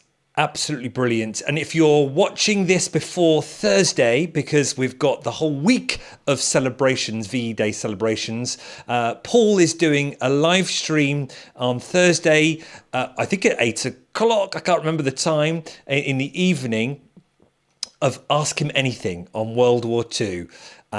So if you're not doing anything and you want to do that, otherwise, also Thursday evening, a big concert on the BBC celebrating VE Day 80 as well. So much going on. It's actually wonderful to see. So there we are. So he's in Germany. They finish VE Day. What a journey. And he is one where he is still alive and come home. As we've seen, so many did not. But he comes home, and let's just show you a picture, because I've just been rooting through that one. This is an early one of him on the camel, Samara Nar there. But this is interesting to show. So there he is there. You can see that's the big one, the posh one we've got. This is interesting because this was just before going for the second front into Europe, because that when they came back from Italy, they were based in Diss, Norfolk. And for those people who know, this was Mere Manor, and you can see the Nissan huts there. And this is how my father fell in love with Diss, the local area, because the Desert Rats therefore attached to Thetford, because that's where they were based. And he fell in love with the local area. So after the war, being London-based, he came back to Norfolk to settle with his wife, Nan, Margaret, Peggy. And there they had my mum, and then I came along to our local area of Norfolk, so I know that very area very well. So that is, for those who really want to know where Mere Manor no longer is anymore, it's Skelton Road. All that estate there were all these Nissan hats. So this was him just before going over to Europe. Do you want to see a Christmas card? This is the Desert Rats Christmas card of 1944. Look at that artwork. And speaking of Christmas cards, this one will make you cry. So tissue's ready. He made a Christmas card to send home. So this is in Tripoli. We've won up there, and we're preparing now to go over into Italy. So Christmas greetings from the Mediterranean. Here we go.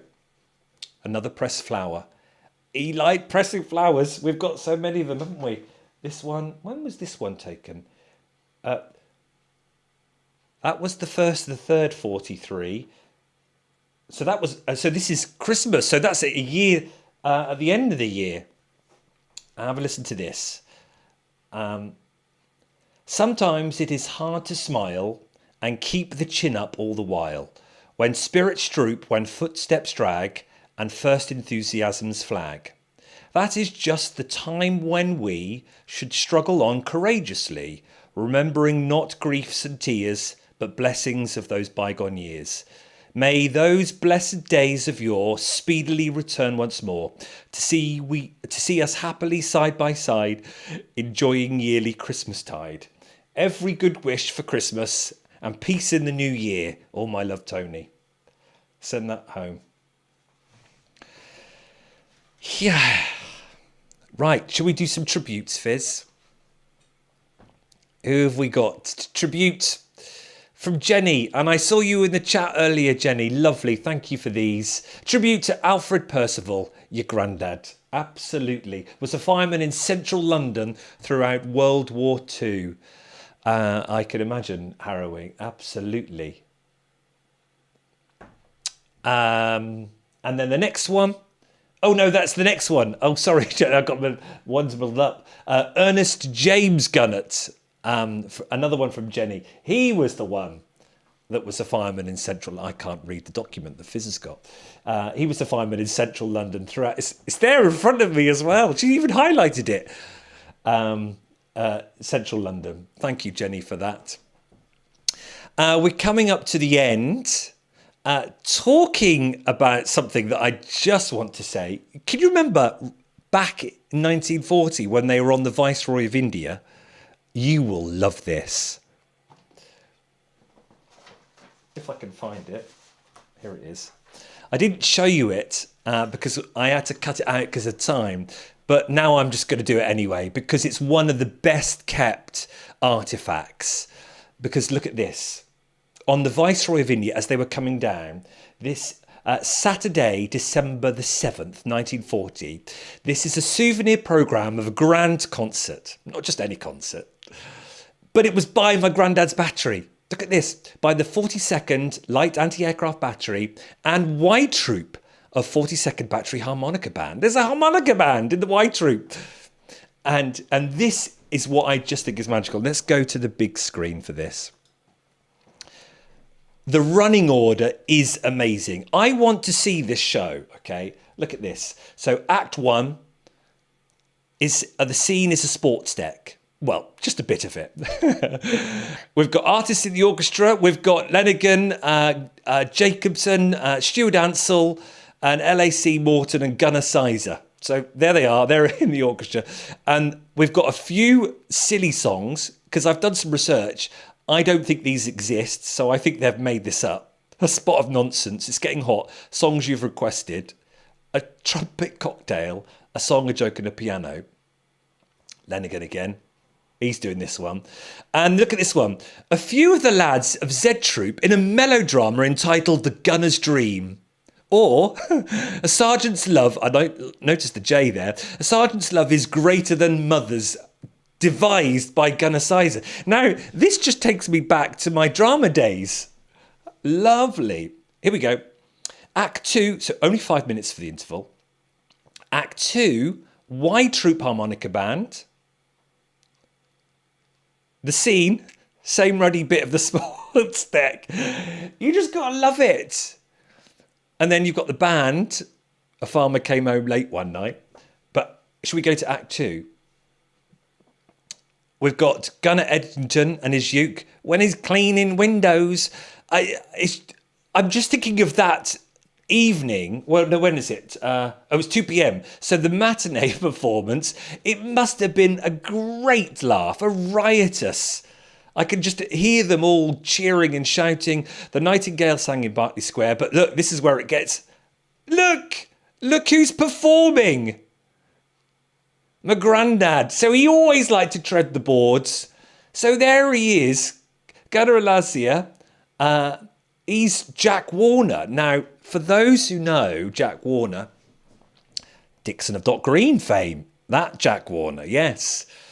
But go back further, he was very much renowned for being a stand-up comic and a singer. So I'm guessing he's probably doing both, because my Grandad could sort of hold a show. He could definitely impress. So we're getting close to the end of the show, and then we've got the band doing stuff. The Akak song, which what was that linked to? Someone wrote a book about the Akak. Is it the noise of the gun? I can't remember. And then here, look, Gunners Cross and Ellis will murder the hole in the wall. Gunnar Percival in his impression of Gracie Fields. Well, there we are. Sally, do you think he put the wig on? Pride of our alley. And that's why I've got this out. So a tribute to Gunnar Percival and his impression of Gracie Fields. I didn't dig it out, sorry. Jubilee Bunting sent it to me. Jubilee's currently in Cairo doing her VE Day 80 celebrations down there. And she said, Stuart, of course you can use it for your set. So here is Jubilee Bunting's dress. So shall we dress up in that sometime? I think we could do. So it's wonderful. We all love dressing up, don't we? It's in our blood. And then, let's go back to this. And then to finish off, the whole company will join in Roll Out the Barrel, Wish Me Luck as you wave me goodbye, and Elan Vanin, which is, if you listen to it on YouTube, it's linked with the Isle of Man and a tune from them. If you listen to the Bee Gees version of it too, Barry Gibb singing it, you'll need a tissue. It is beautiful. I was going to use it for the gallery music, but it got caught up as copyright, so I had to change that. It's probably a good thing, because we'd all be sobbing. So it is phenomenal. But what I find remarkable about this is they didn't know about this. So you remember I was talking about printing. Did the ship print these out there? Did they have facilities on the ship at that stage? Or did they print them out before? Because they couldn't have done that. Because you would have just made that up on the ship, wouldn't you? You would have just got, oh, come on, lads, let's put together a fun show for a laugh and a giggle and some beer and stuff. And especially when you can get this, look, possession of one of these programs entitles you to a sleeping out pass. Oi! You don't have to come back to the ship at night time. You can go out and play around. Oh dear. Right. Oh, should we have a look at the... let's do some tributes, Fizz. Yeah, another 2 tributes. Who have we got? Jamie. Cheers, Jamie. And it's lovely to have you tune in. I hope you got some value out of it. We have. It's made our hearts burst. So a tribute for you, your paternal grandfather, in the Air Sea Rescue from Jamie Lundy. Much, much appreciated. Thank you. And do you want to do another one? Oh, my maternal... Is that... oh, yes. So here we go. The wonders of tech.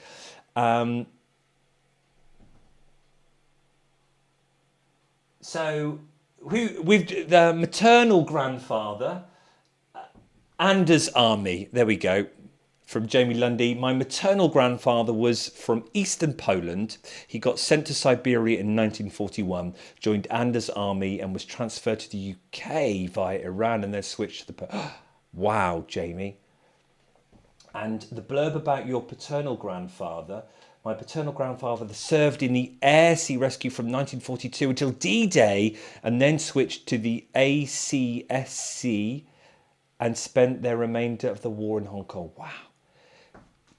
It is so vast. So many people. Thank you very much for that. We're coming to a close.